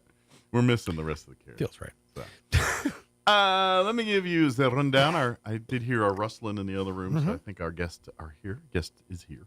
Say, we're gonna do the weather and all that here in just a bit, and then Chaves County Manager Bill Williams will join us here shortly thereafter, and we'll chit chat about last county commission meeting and other things happening around the county this morning. Later on, we'll try to get you up to date with the news of the local variety and whatever else we can come up with for this hour of the show. But Foist, your weather. Actually, the weather's pretty pleasant. Yeah. Like if it's like 93, 94 all week, which is pretty good. And then like midweek next week, we got rain chances. So I'm kind of digging the weather. But here it is. You decide for yourself. We report, you decide. Weather this hour brought to you by Southwest Bearing under new ownership. Custom solutions for your heavy equipment. Hydraulic hoses, hose repair, bearings, seals, sprockets, belts, tools, fluids, and fittings. I'm meteorologist Steve Hamilton with your Pecos Valley weather. We have a pretty good-looking weekend coming up, but we'll be a little on the warm side. Low to mid-90s today and sunny. We have high pressure parked over the Four Corners. Overnight will be clear, lows in the mid-60s, and then we get mid-90s and sunshine on Saturday. For Saturday night, we'll be clear, our lows in the mid-60s, and then warm again on Sunday, sunny, and we're looking at mid-90s. I'm meteorologist Steve Hamilton, and that's your latest forecast. Thank you, Steve. Currently 71 degrees here in Roswell. Humidity is at 66%. Winds currently out of the north at 6 miles per hour. Like I said, mid to low 90s for the weekend. 93 for today under sunny skies. Winds will be out of the southeast at around 5 miles per hour. Tonight, clear skies, overnight low of 65 degrees. Southeast winds at around 5 miles per hour. Sunny and 94 for your Saturday. Winds out of the southeast, 5 to 10 miles per hour. Saturday night, clear, overnight low of 66. Sunday, sunny and 93. See, these aren't warm, but not disgustingly hot. You know, about par for us. Winds will be out of the south, 5 to 10. Monday, sunny and 94. And then beginning Tuesday and at least through Thursday of next week, we're looking at rain chances. 30% for Tuesday with a high of 91. 50% chance of rain on Tuesday evening. A 40% chance of rain Wednesday with a high of only 86. And a 30% on Thursday with a high of 89. So kind of more happy about that 86 high than anything else. But we need the rain, too. I'll never complain. But I'm like, 86? I forgot what that feels like. It is 19 minutes after 8 o'clock. Let's take a quick 3-minute break, and then Chavez County Manager Bill Williams will join us on the other side. Don't go away. You're listening to Mornings with Mike Winters. Happy Friday. Do you know what the hardest part of dealing with the roofer is? Just trying to get them on the phone. Jennifer here from Trustmark Roofing, and I want you to know that you can always trust Trustmark Roofing to answer our phone. Need a free roof inspection? Just call us at 575-755-ROOF, and we'll answer with a live person, a real human being. Have a roofing project already going with us and need to discuss it? Just call 575-755-ROOF, and we will answer the phone. No answering machine, no voicemails, and no weird robot automated attendant. That's because at Trustmark Roofing, we're all about relationships and treating people right. That's true for customers and vendors and insurance companies and employees. Anyone and everyone who comes in contact with our company. So if you have any roofing needs at all, trust Trustmark to treat you right and to answer the phone. Our number again is 575-755-ROOF, or find us online at trustmarkroofpros.com. Trustmark Roofing, we put people first. Get a great deal on versatile Kubota equipment today, like the Kubota L-Series compact tractor, the #1 selling compact tractor in the U.S., Z-Series mowers, and Sidekick utility vehicles. Stop by our local Kubota dealer today. Right now, get select L2502 series for as low as $21,999 or $325 per month. Now through September 30th. See us or go to KubotaUSA.com for full disclaimer. Visit your local Kubota dealer, Amigo Machinery at 2801 Southeast Main Street in Roswell. Football is back, and Roswell Honda is celebrating with serious savings across the lot, like 4.99% APR for 48 months on all new Civic hatchback, 4.49% for 60 months on all new Pilots, and 3.49% for 60 months on new CR-V hybrid models. And score even more savings on the pre-owned lot. Don't forget, every vehicle on the lot has undergone a rigorous multi-point inspection, so you can rest assured it'll get you all the way to the end zone every time. Game day or any day, score huge savings right now at Roswell Honda, 2177 West 2nd. In a medical emergency, every second counts. Artesia General Hospital's emergency department is open 24/7, staffed with highly trained professionals ready to provide life-saving care when you need it most. Don't wait. When minutes matter, trust Artesia General Hospital. Quality emergency care close to home. Learn more at artesiageneral.com. For the first time ever, the National Championship Air Races are touching down in Roswell, New Mexico. From September 10th through the 14th, witness the world's best pilots battle it out in the fastest motorsport on the planet. Vintage warbirds, cutting-edge jets, aerobatics, and family fun, all against the stunning New Mexico sky. 3, 2, 1. Get your tickets now at airrace.org. Don't miss this high-octane spectacle. Your fingernails grow faster on your dominant hand.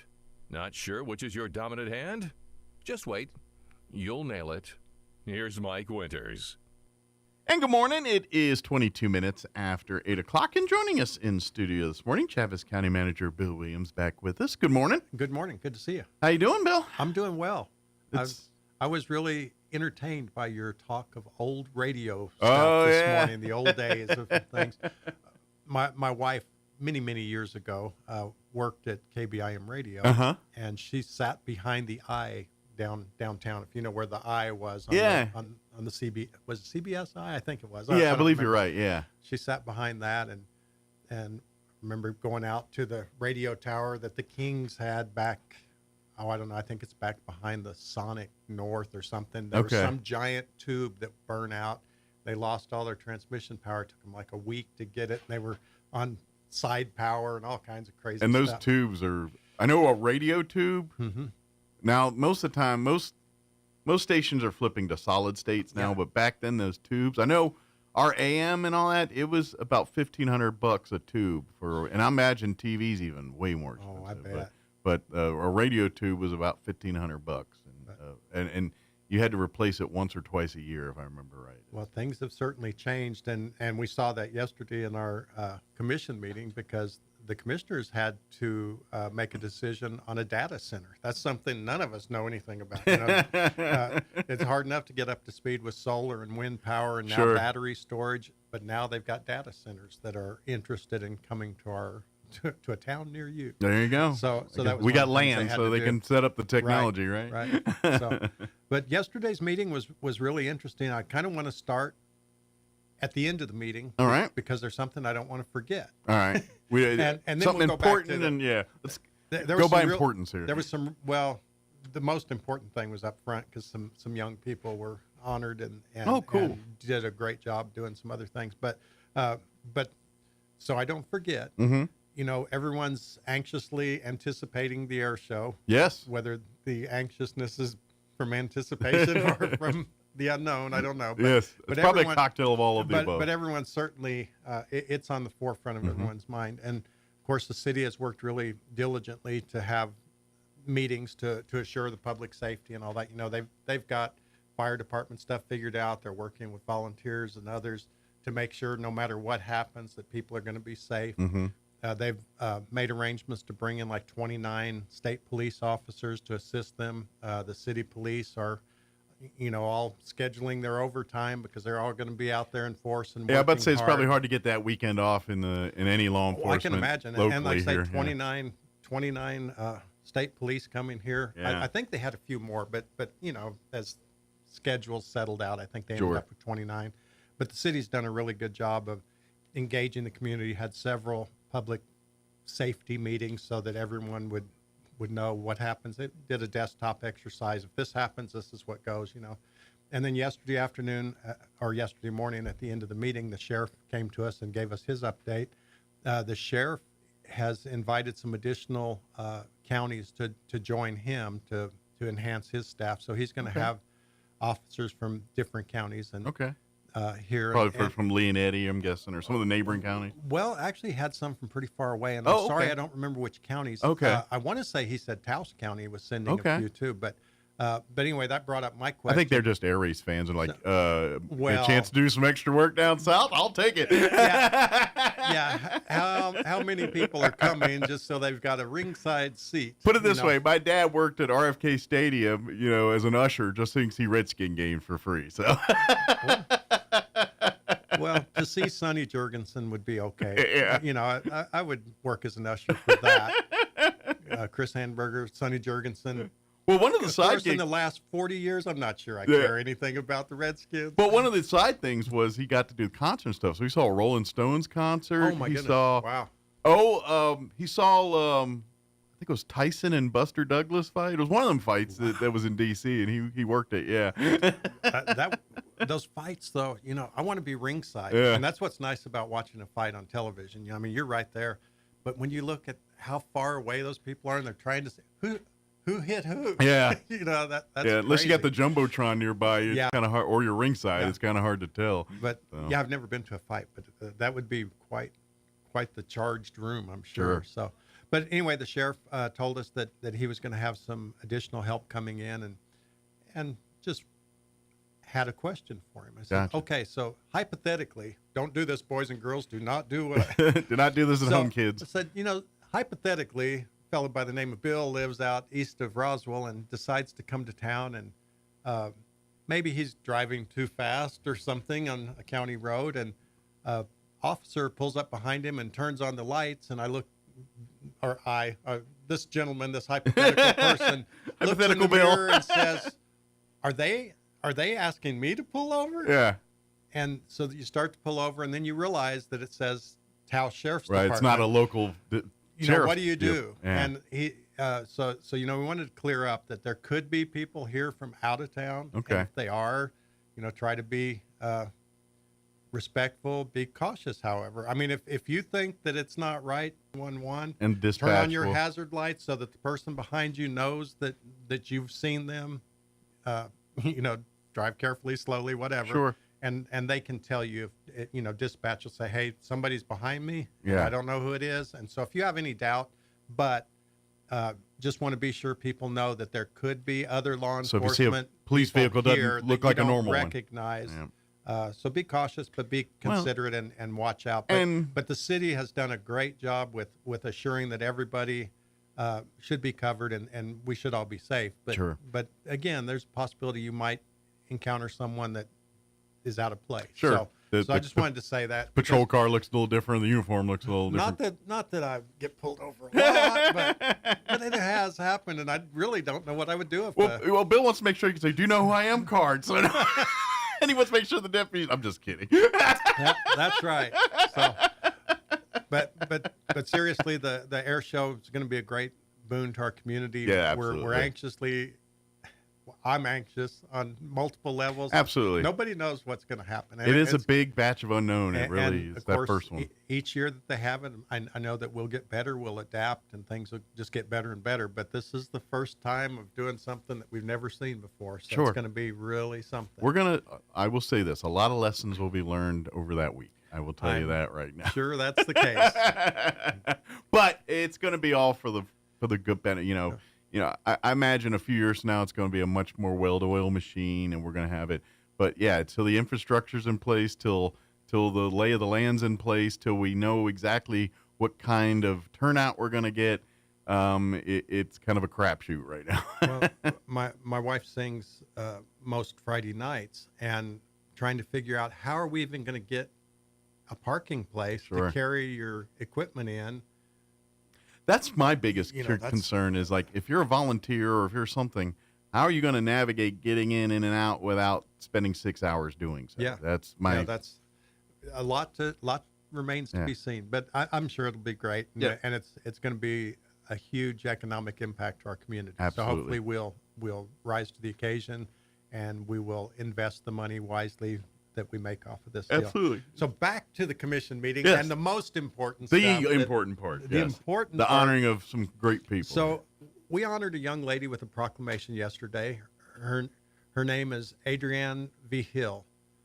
Miss V. Hill is a local Girl Scout. She's Charlie's Angels, Roswell High School, excellent student. So pretty good dancer, huh? You got to be a dancer. You got to be Charlie's Angels. Yeah, exactly.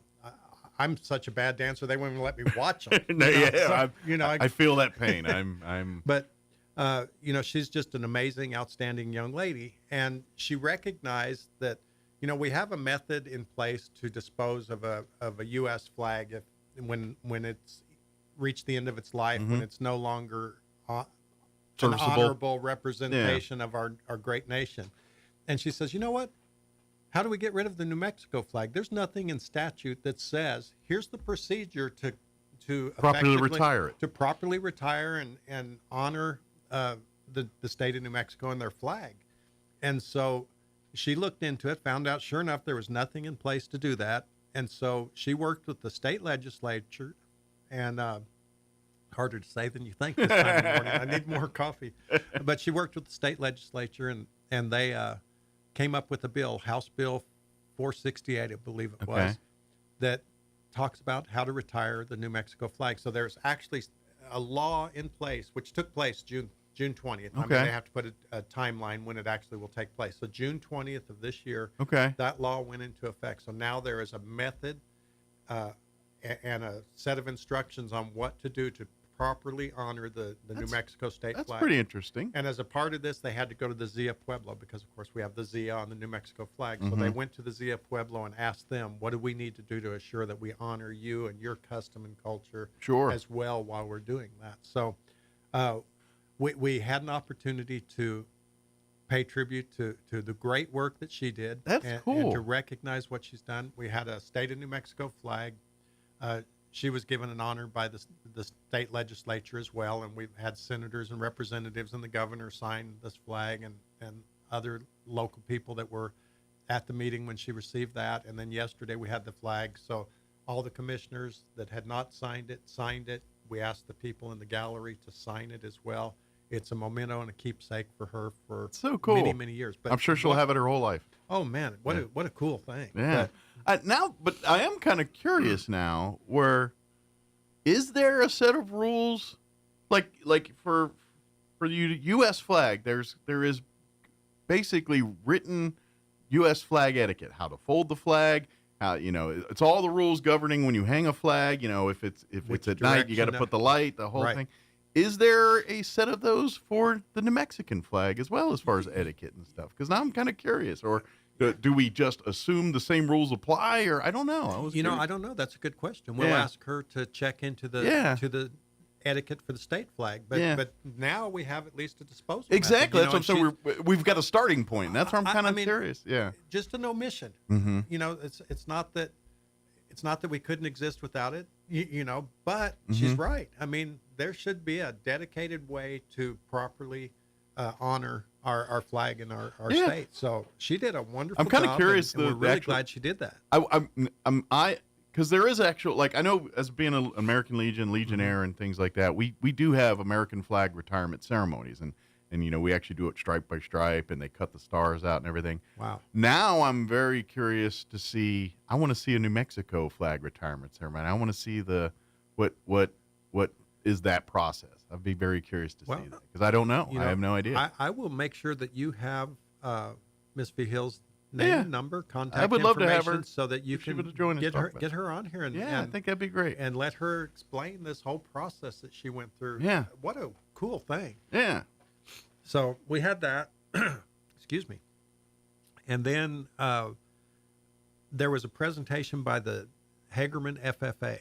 Hagerman FFA came in with their advisor and 4 of their officers. And they came in and they thanked the Chaves County Board of Commissioners because they wrote a proclamation for them for their 95th anniversary.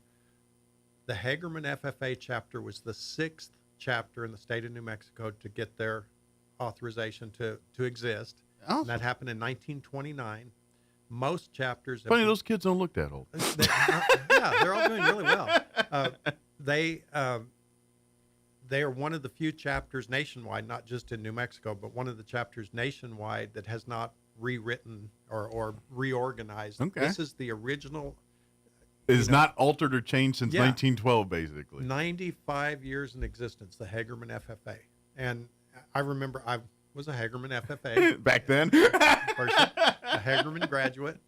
And back then, Dexter didn't have an FFA program. And so the students from Dexter would come to Hagerman for Future Farmers of America and for agricultural instruction. So there's some Dexter lineage in there, too. Yeah. And then Hagerman kids, of course, we also had an opportunity to go to Dexter to take ag mechanics because they have a wonderful ag mechanics program to this day. They do. And, of course, now Dexter has their own Future Farmers of America. But the Hagerman FFA was honored last year by the commission for 95 years in existence and, kind of celebrated, made a big deal out of it. That's cool.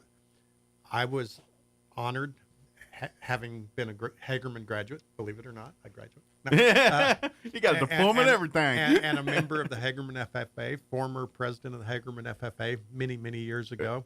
And so I went down and presented them with the proclamation. And, cool. And it's like a little full circle moment for you personally. It was really good. Yeah. And so they gave me an award this year. Oh, cool. They made me an honorary member of the Hagerman FFA for the year 2025. So nice. Once again, I'm Hagerman. You're back in there. Yeah, I'm in there. So they just want your dues money. I was kidding.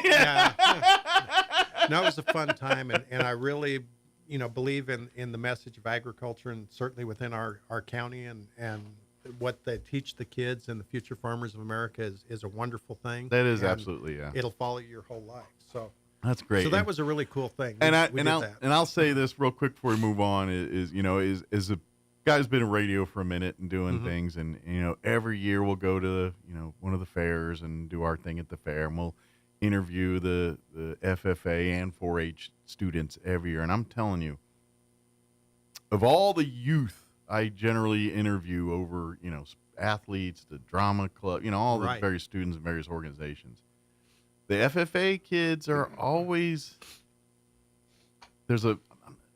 they just have a aura about them. Very, you can tell manners were taught to these young men and women. Right. You know what I mean? They just, yes, ma'am, no, ma'am, yes, sir, no, sir. Their answers are thought infused. There wasn't just a yes, no, yeah, nah. There was actual thought behind the answers they give to you. And it's just every every student I see, whether they're 18 or 8, coming through those programs. They always just seem to be class acts. Everyone. Well, if you've ever been to a livestock show, you've got a kid out there showing a pig, for instance.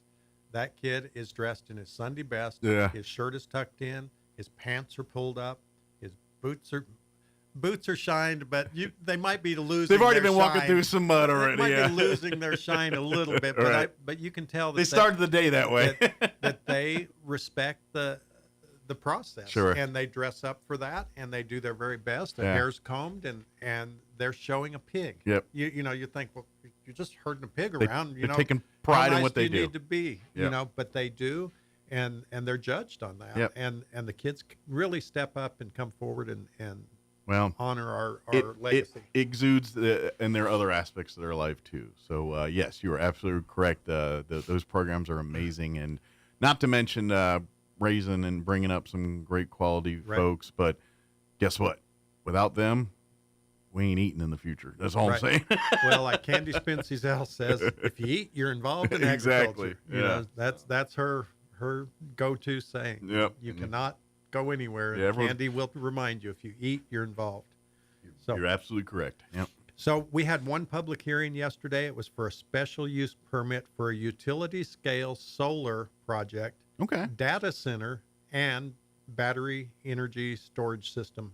So basically a power collecting area or storage, or basically a bunch of batteries for solar or whatever?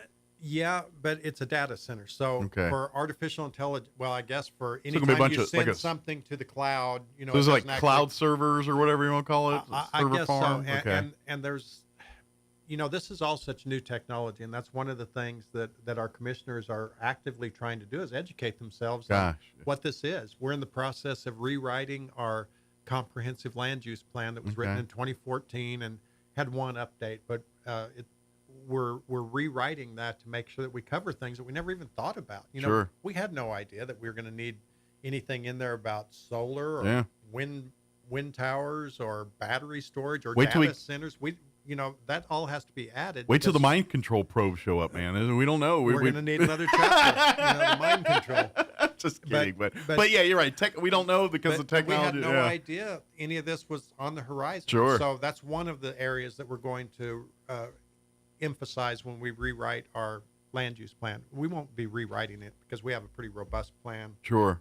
In fact, many other counties in New Mexico and counties in other states have asked us for copies of our plan because we do a pretty good job of specifying what we expect Sure. for our lands in Chaves County. And this is the land use plan is kind of the document that we use to defend what we do and what we expect Sure. in Chaves County. So when the federal government comes in and tries to condemn 7,000 or take 700,000 acres for a 6,344 acre wildlife refuge, we go to the book and say, the custom and culture of Chaves County is that we're going to do multiple use on public lands, that the federal government should not own all the land, that this should be for the people to bring benefit to the state Sure. of New Mexico. So, the food, fiber, minerals, Yeah.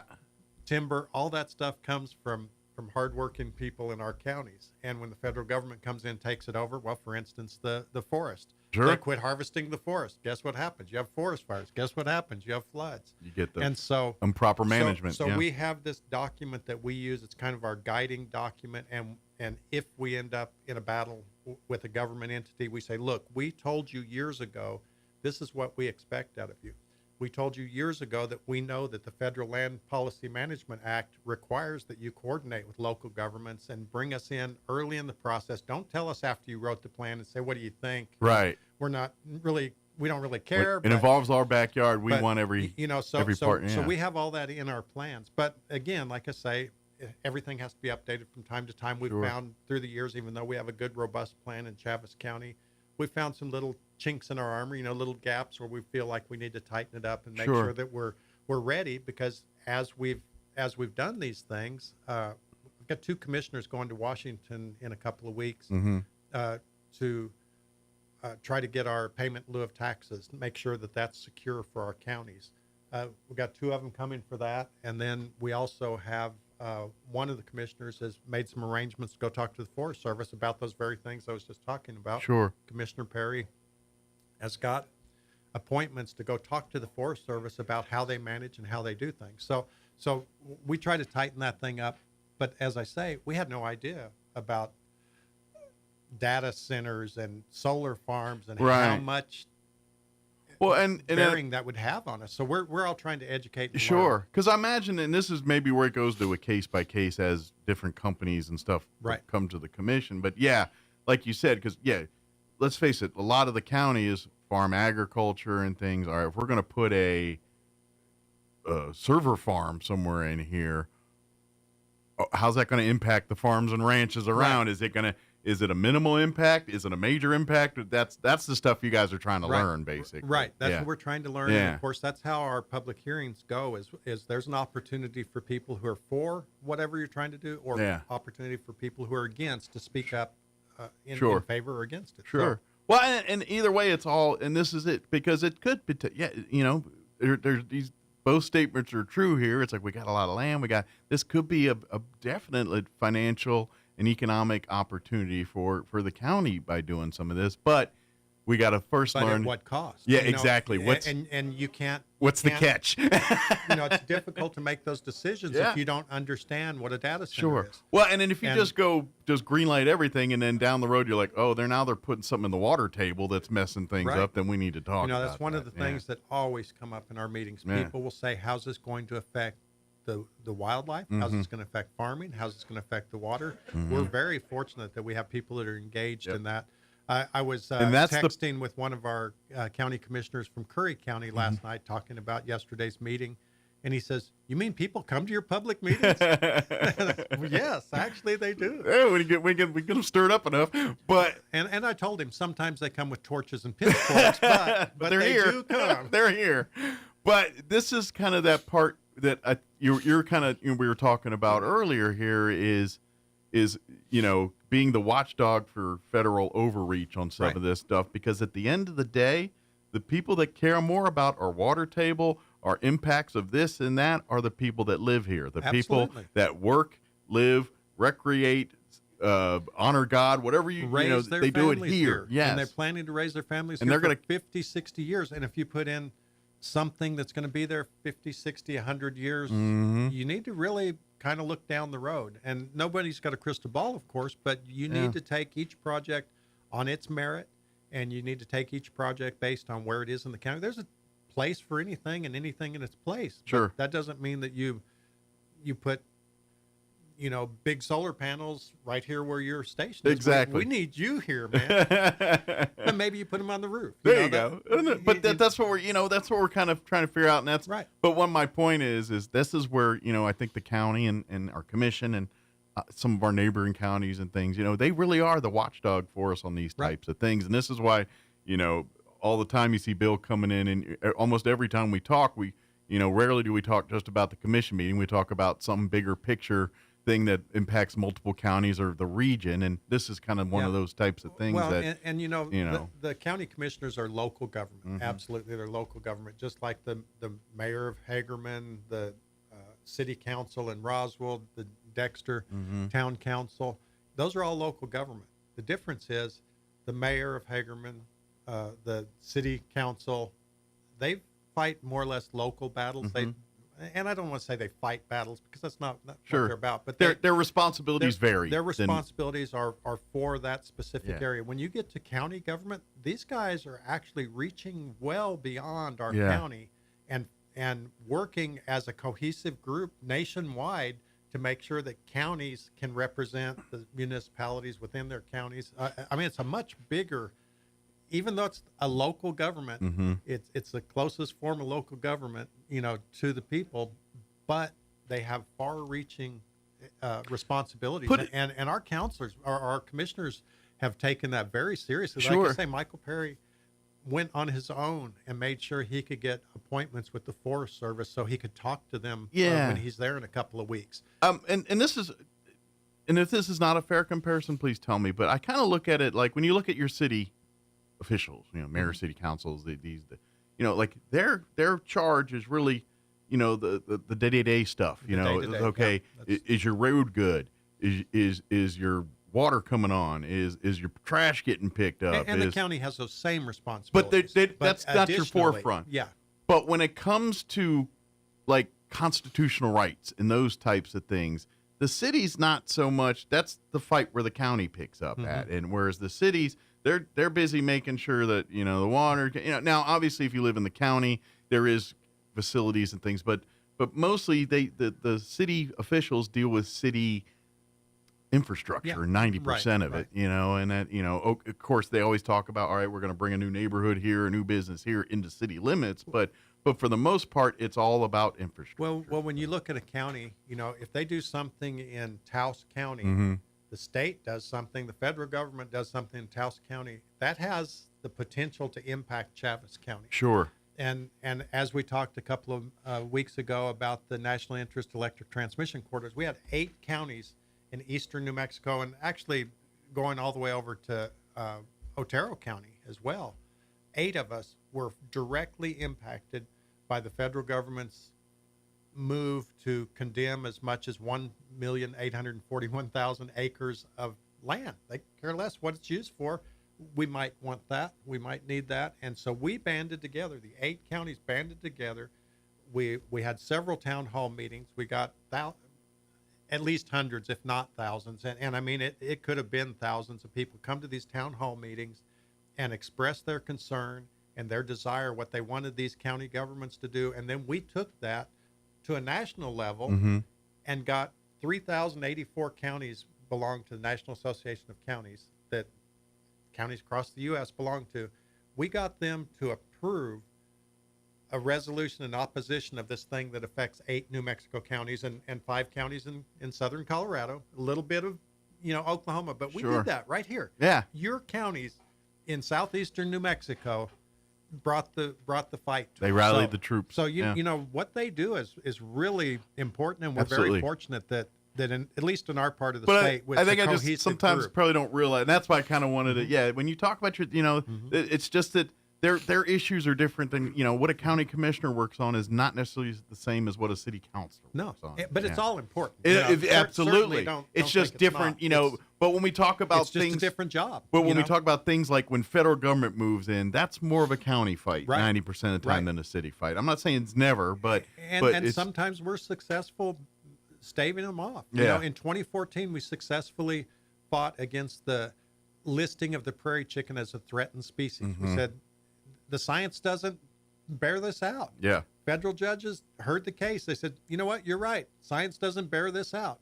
So fast forward 10 years and federal government says, you know what, let's move the goalpost a little bit and let's do an end run. Let's take an obscure rule in the Endangered Species Act, the 4A rule, and say that for whatever reason, this specific population of this lesser prairie chicken doesn't meet my subjective requirements. It didn't improve, even though there was an increase across the range, all the way from up Nebraska all the way down. It increased across the range, but let's pick where it's the lowest amount, say, sorry, it didn't increase enough, and therefore let's call that an endangered species in that portion of the range. Sure. And it only makes sense if it's endangered in a portion of the range, then it's at least threatened in the rest of the range, even though there's a bumper crop of them north of here. That sounds like from the people that make the this is true story, the political man. lines. They draw the district lines. Will Kevin loves to say, you can't make this stuff up. I pause there because it's not always the way that was a family edit, yeah. So anyway, that's exactly what they did. They said endangered species below this imaginary line and threatened species up there. So again, we took them to court. Us and a group of other like-minded individuals took them to court. They overturned it. They completely vacated. First of all, they didn't apply the law correctly. You can't do that. You can't twist the stats to fit what you want, which was all proven out. That's what they did. So they revoked the endangered species status for the lesser prairie chicken. And what's interesting about that, when they first started talking about making it a threatened species, they had unbelievable cooperation from agriculture, farming, ranching industry. Everyone came together and says, you know what, we don't want this to affect our way of life. So what can we do to change our management practices to make sure that this doesn't get listed? That's what rational people do. Unprecedented cooperation. Yeah. They've changed things. They did things the way Fish and Wildlife asked them to do, and said this should help. Sure enough, it increased the numbers, and they threw all that out the window and did it anyway. But the people want to do what's right. They don't want to be threatened with a weaponized Endangered Species Act, which kind of is what They'll happened. do what's right as long as you don't order them. Your county governments went in 2014, won that battle. Recently, I mean, just in the last couple of weeks, it was announced that it's done. It's overturned. Good. But those are the kind of things that your county commission does for you. And it's not just Chaves County. I mean, all of our counties are in these same battles. Every county. Because what happens in Quay County might be different than what happens in Chaves County, but we all represent the local people at that level and the customs and cultures of each of our communities. And they're very similar in that, and they share the same types. But yes, that's the fight. And, I just saw the time. We got about 5 minutes to get her going. And so. I've gone through one item. Okay. So the commission, a long debate, a lot of learning and questions and answers. They did pass a special use permit for utility grade solar. This is 8,500 acres down on the county line on Pearson Road. So just the other side of Pearson Road is Eddy County. This side of Pearson Road is Chaves County. Gotcha. It's a huge undertaking, a huge project. We'll see what it means to us in the future. Time will tell, but certainly potential's there for some good things. Based on its specific information, they felt that this was the proper thing to do at this time. So, so we'll see, and we'll learn more about data centers. We'll hammer it out and see what comes of it. We had a couple of change orders for some of our construction projects.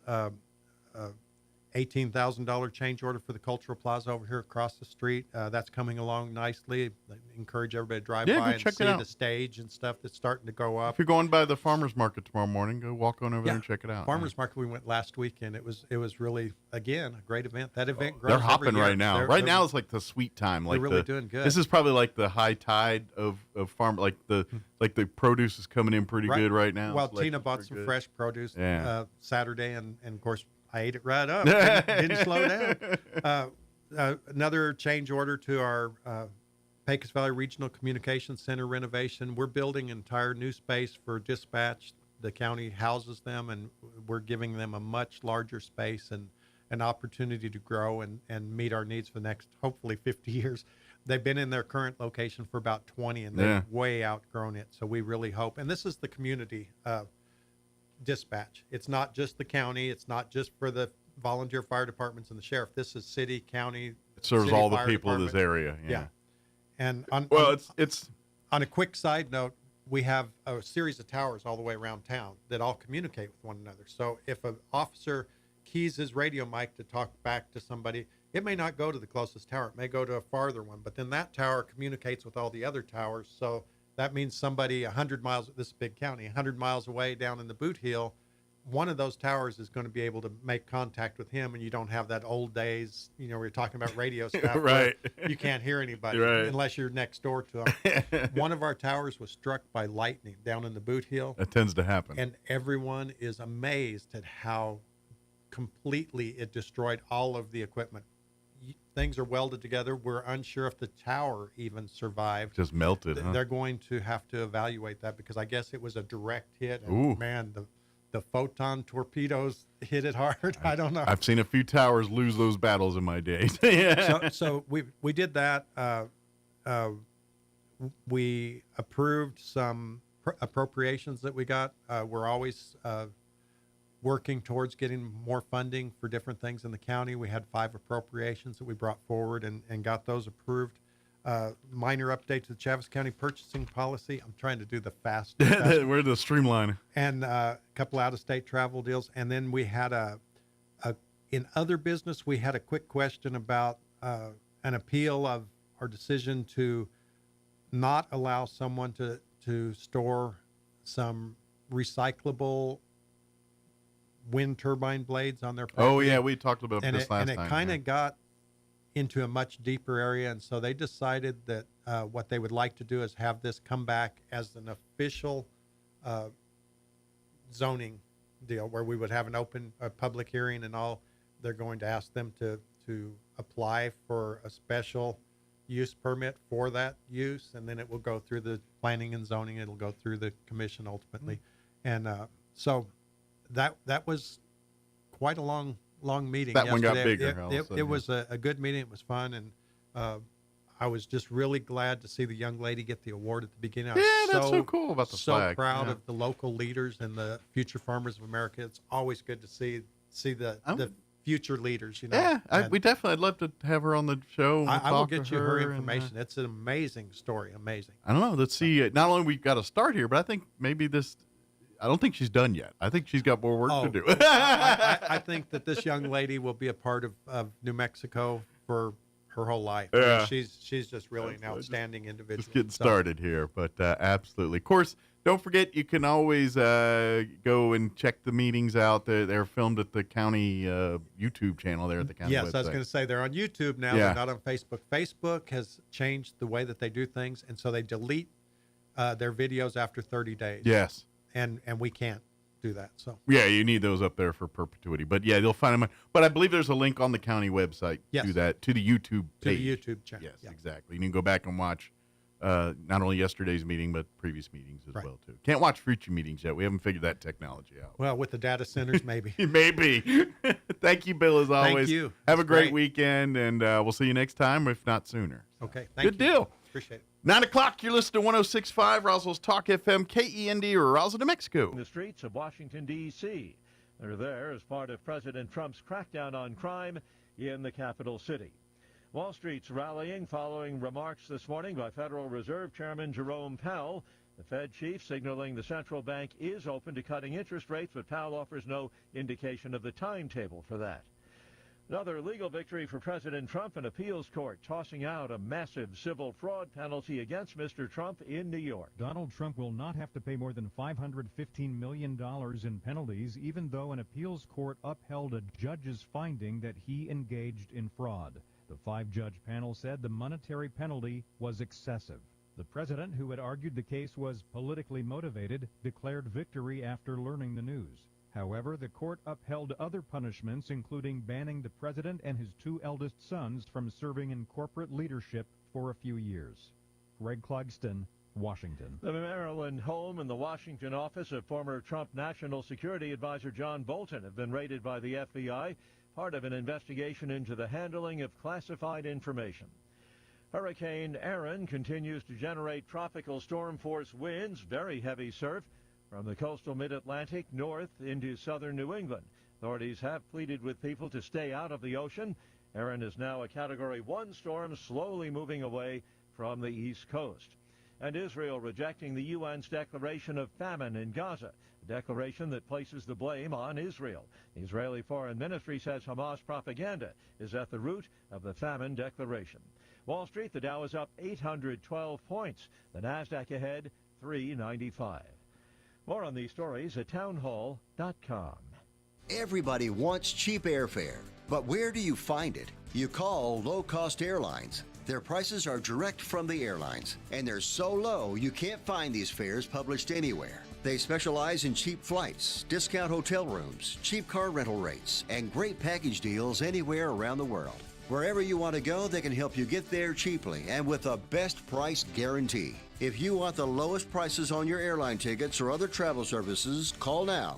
That's right, call. That's the only way to get these rates. Experts are standing by 24/7 to get you the cheapest airfare and hotel rates available. So don't wait. Call right now for the lowest travel prices anywhere and for great last-minute travel deals too.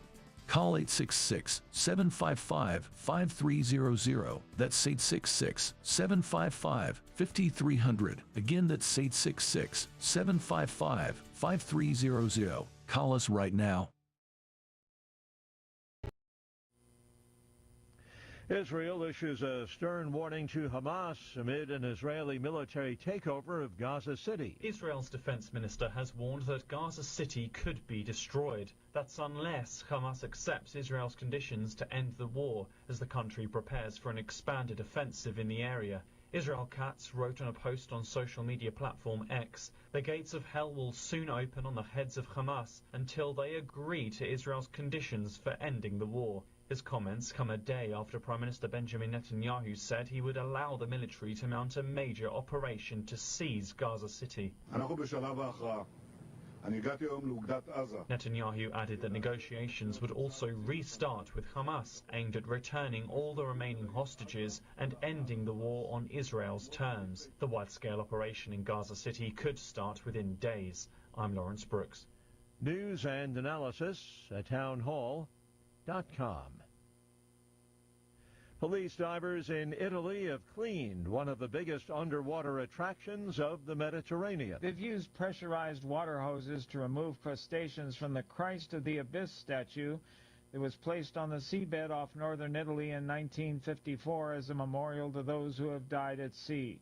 The 2.5-meter tall bronze statue depicts Christ with his hands raised in blessing. It was made using the melted-down metals of Italy's fallen soldiers, cannons, and ships, and is considered a symbol of sacrifice in World War II. The statue is about 300 meters off the beach at a depth of about 18 meters near Portofino. Keith Peters, Washington. Federal auto safety regulators looking into why Tesla has repeatedly broken rules that require the rapid reporting of crashes involving its self-driving technology. May soon be deployed in millions of its cars in the U.S. Townhall.com.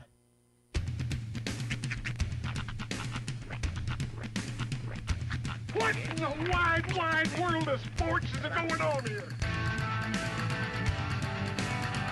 I promise you, whatever scum did this, not one man on this force will rest for 1 minute until he's behind bars. Now let's grab a bite to eat. Yeah, come on. I feel the hot wind on my shoulder and the touch of a world that is older. I hit the switch and check the number. I leave it on and then I slumber. I hear the rhythm ringing through it. Flamenco guitar and cumbia music. I hear the talking of the DJ. The travel listen, what does he say? I'm on a Mexican radio. I'm on a Mexican world radio. Broadcasting live from high atop the J.P. White Building in downtown Roswell, New Mexico.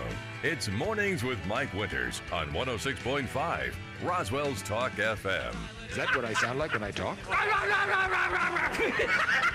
Now, here's your host, Mike Winters. And good morning. It is 6 minutes after 9 o'clock. Welcome to hour number 3. Tres inviernos. Mornings with Mike Winters right here on 106.5 Roswell's Talk FM. Happy Friday. You want to hit that for me? Yeah. Ooh. Good job. Bell by proxy. Yeah, she does. You know, she hits things for a living. She works in the Humane Society. I'm just saying that bell can be finicky. It can. Like you got to hit the wrist just right, or it just kind of studs. She got that look at that flick of the wrist. You nailed it. Bam. Bill had to learn that skill. Yeah, Bill flatlined it the first time he tried. He's like, damn it. But happy Friday. It is Football Friday. Coyotes in action tonight at the Wool Bowl. We'll have that game for you on the radio right here on 106.5 Roswell's Talk FM, live streaming video, ksvptv.com. In the Roswell Coyote channel, kickoff is at 7 p.m. this evening with pregame around 6:30. I believe, and if all goes according to plan, Art and Kelly be on the ones and twos. See, Art and Kelly will be calling that game. And then also on our sister station, 990 AM, KSVP, Artesia Bulldogs, taking on the Carlsbad Cavemen. That game's in Carlsbad, I believe. And we will have that game for you on 990 AM, kickoff at 7, pregame about 6:30. Live streaming video at ksvptv.com and the Artesia Bulldog channel. Absolutely. And then Goddard Rocket football tomorrow night. They travel to Portales to take on the Rams in Portales. That game will be at 6 p.m. kickoff tomorrow night with about a 5:30 pregame. You can hear that on the radio at our sister station, 106.1 FM La Pantera, or you can also catch it online, ksvptv.com. in the Goddard Rocket channel. It's funny how when you get down to the high school level, it's only at that level you hear things like, game's been postponed for a junior livestock sale. It happens at the college level, too. Does it? Oh, yeah. I remember we bring a couple Eastern Portales games on the radio, and well, the referee ain't here yet because of a storm, so yeah, it happens. Yeah. Storm of the area, and the referee got stuck in the mountains, so it's happened. But yes, barring anybody getting stuck in the mountains, that's what's going to happen here tonight and this weekend. By the way, for anybody who's caught up on the latest season of King of the Hill, if your referees don't show up at your game, check up on them, because there's a real possibility that their neighbors could have kidnapped them. It's possible. The fix is on. The fix is on. But, yeah. Oh, and by the way, speaking of more football, Cowboys' final preseason matchup is tonight as they take on the Falcons. Atlanta Falcons. By the way, they're shipping, they're looking to trade Kirk Cousins. If anybody knows, looking for a quarterback, Falcons trying to dump Kirk Cousins. Anyway, that game will be tonight, 6 p.m. We will have it on our other sister stations, 92.9 The Brand. That'll be a 6 p.m. kickoff in Espanol on La Pantera tonight at also 6 p.m. kickoff. Pregame will start at 5:30 on La Pantera, 5 p.m. on You got on the country. I could do it like Chandler. Whoopah! Could you be any louder? Yeah, I heard that. Speaking of Chandler, real quick, and then probably I don't know why I'm just bringing it up, but I just heard the lady that sold him all the ketamine just got busted, right? Oh yeah, I think I saw that. She's convicted or whatever. I think she got sentenced maybe or something. She was popped a few months ago, I think. Yeah, and but I think they sentenced her. Yeah, she had a whole ring of of people. Which, by the way, if if you've seen this week's episode of South Park, it's hilarious that Randy and Towley have decided to just start microdosing ketamine. And so just every now and again, you'll just see him just sniff from a little device. Yeah. But I did see that on the thing there. He goes, "Oh no, I'm in a hole. Oh, I'm in a hole. Deep in the hole." And this is where I'm so stupid, isn't it? Like ketamine is legal in certain prescriptions, right? It's used medicinally, yes. Gotcha.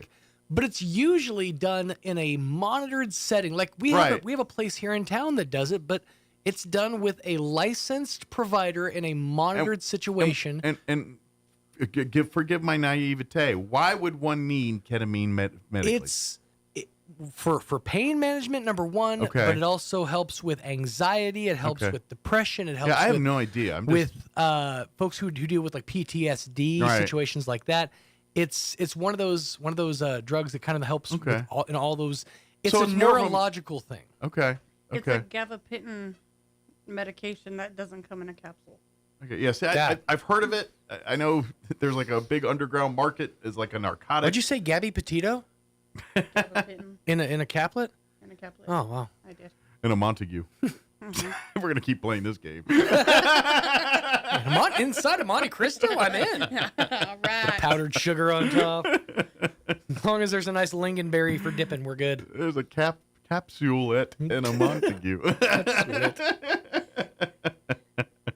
But I've heard of it. I was like, I have no idea what it's for, what it does. Once people abuse it, that's all I know. Abused and taken out of monitored settings. Yeah. Like what happened with when they claim an Elon and all that, that was one of the things he was doing. And that's sort of the reference they were making on South Park is, well, now that we've entered the tech industry, we might as well start microdosing ketamine. But yeah, it's with the Matthew Perry situation or in some of the other situations that it's come up in, you're unmonitored. It's essentially So was he taking the ketamine to stop the withdrawals from his other drug addiction? I think so. Yeah, I think that was a part of it. Okay. That's how it started. All right. But I didn't know if this was like a Narcan thing for people that are meth addicts kind of deal or something. Or no, I can't remember. His was not barbiturates. His was opioids, I think.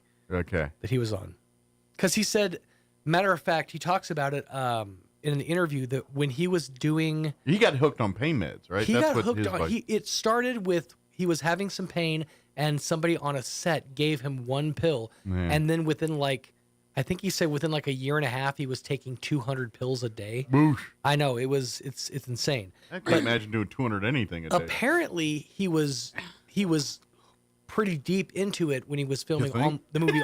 Well, when he was filming the movie Almost Heroes. So, like, if you go back and watch that movie, which I have recently, you can kind of see, like, in his eyes, his eyes are just kind of like he's dead behind the eyes. Yeah. Essentially. Huh. He's zooted. I wonder,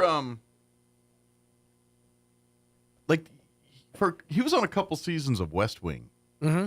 I wonder how far in during that time. I'd imagine probably not too deep. Yeah, but because he was a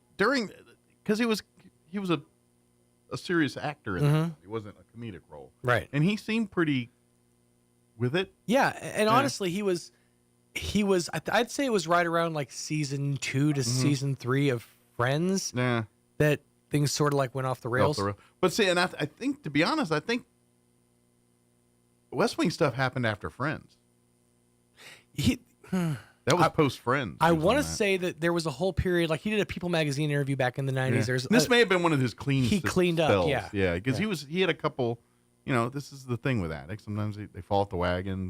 Sometimes they relapse dozens of times before they before they do this. So, but yeah, it's just kind of sad. But I don't know why. We were just talking about ketamine and Matthew Perry. One and I was begets like, the other. They just busted that lady. The ketamine dragon or whatever. The ketamine queen. All right, Crystal Noble is. I'm not practicing ventriloquism or character impersonations. Crystal Noble is here with the Humane Society to join us, give us an update what's going on with the pets here. So we'll talk dogs and cats here in just a few minutes. Before we do that, though, let's get you up to date on the weather. I'm meteorologist Steve Hamilton with your Pecos Valley weather. We have a pretty good-looking weekend coming up, but we'll be a little on the warm side. Low to mid-90s today and sunny. We have high pressure parked over the Four Corners. Overnight will be clear, lows in the mid-60s, and then we get mid-90s and sunshine on Saturday. For Saturday night, we'll be clear, our lows in the mid-60s, and then warm again on Sunday, sunny, and we're looking at mid-90s. I'm meteorologist Steve Hamilton, and that's your latest forecast.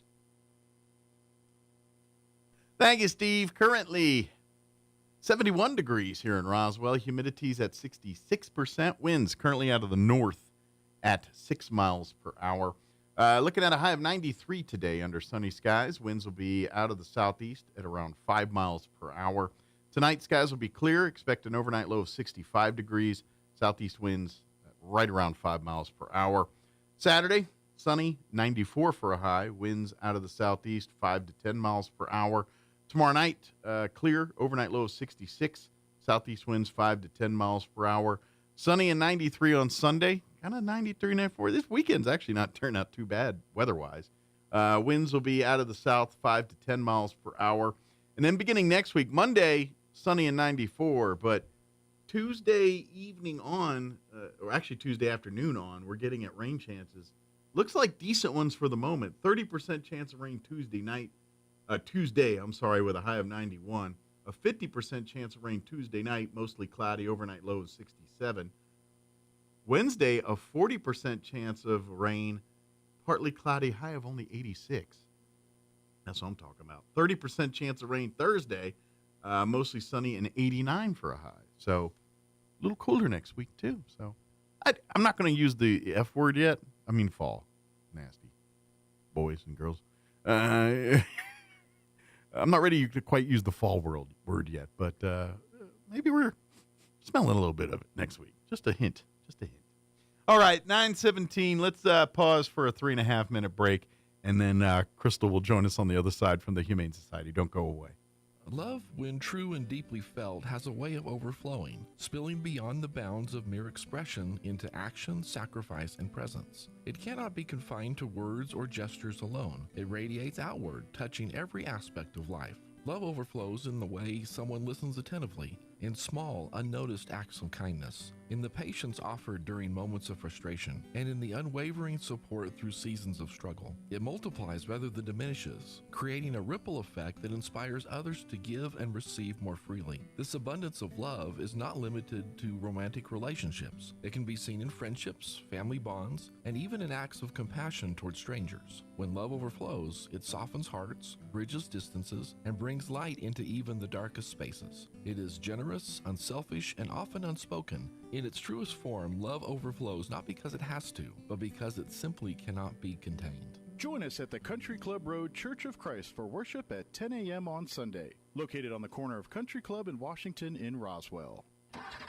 Drive into the sunset during the end of summer sales event at Roswell Nissan. Now through the end of the month, get 0% APR for up to 60 months on a great selection of vehicles, including all 2025 Nissan Murano, Rogue, and Pathfinder. Find huge savings on the pre-owned lot, too. And every vehicle on the lot has undergone a multi-point inspection, so you can rest assured knowing your next ride is ready for whatever the road of life throws your way.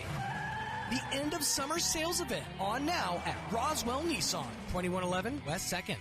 Summertime is the right time to move on into the Calico Cow Fabric and Gift Shop. The Cow is an authorized handy quilter long-arm dealer. They make their own quilts, shirts, and rope bowls right at the Cow. Come in and check out all the summer fabrics plus stellar fabrics for our interstellar travelers. The Cow has Brothers Sewing machines with warranties on sale now, and they can fix and perform maintenance on all brands. So log on to RoswellQuilting.com to order. The Calico Cow Fabric and Gift Shop, 200 East College in Roswell. Want to know how? Come see the Cow. It's too bad the Eastern New Mexico State Fair doesn't have a category for weeds, because with all the rain we've had, they'd be giving out lots of blue ribbons. Hi, this is Ben Manette from Roswell Seed Company.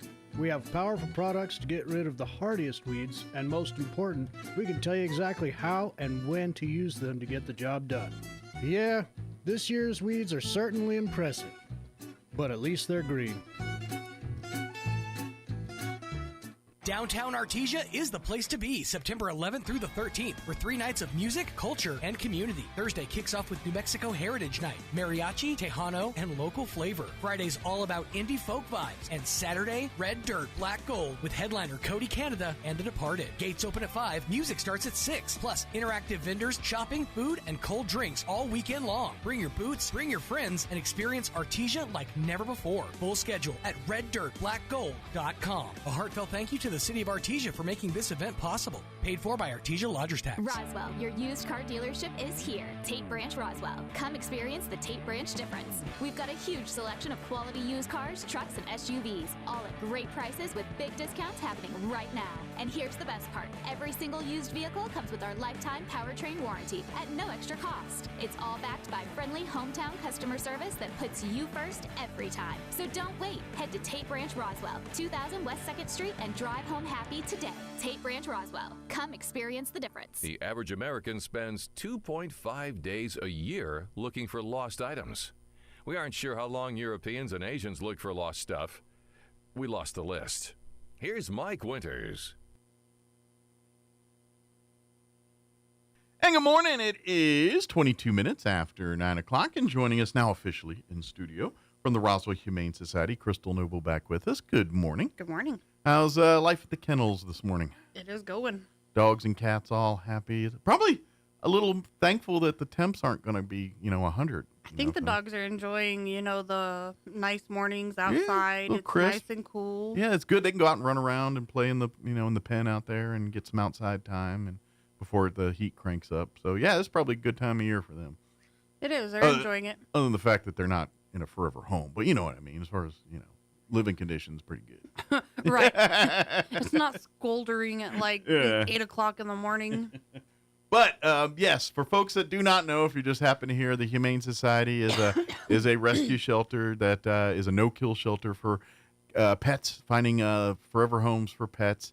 They also have a thrift store that they use to support the mission. And when you come and donate items and purchase items, all that money goes back to taking care of the vet bills and the upkeep for these animals at the Humane Society until they find their homes. So that's what they do. So that is what we do. Yeah. And also to raise more awareness of the Humane Society, tomorrow we will be doing an adoption event at Tractor Supply. Cool. From 10 to 2. All right. So you swing on by there to pick up some supplies or just window shop. Come by and visit the dogs. And will you have any cats or just some dogs? No, I'm not going to take any cats out. Okay. Normally, if we're doing cats, I try to keep that just at Petco just because it's a lot calmer in there. And a lot of cats can be very finicky. Yes.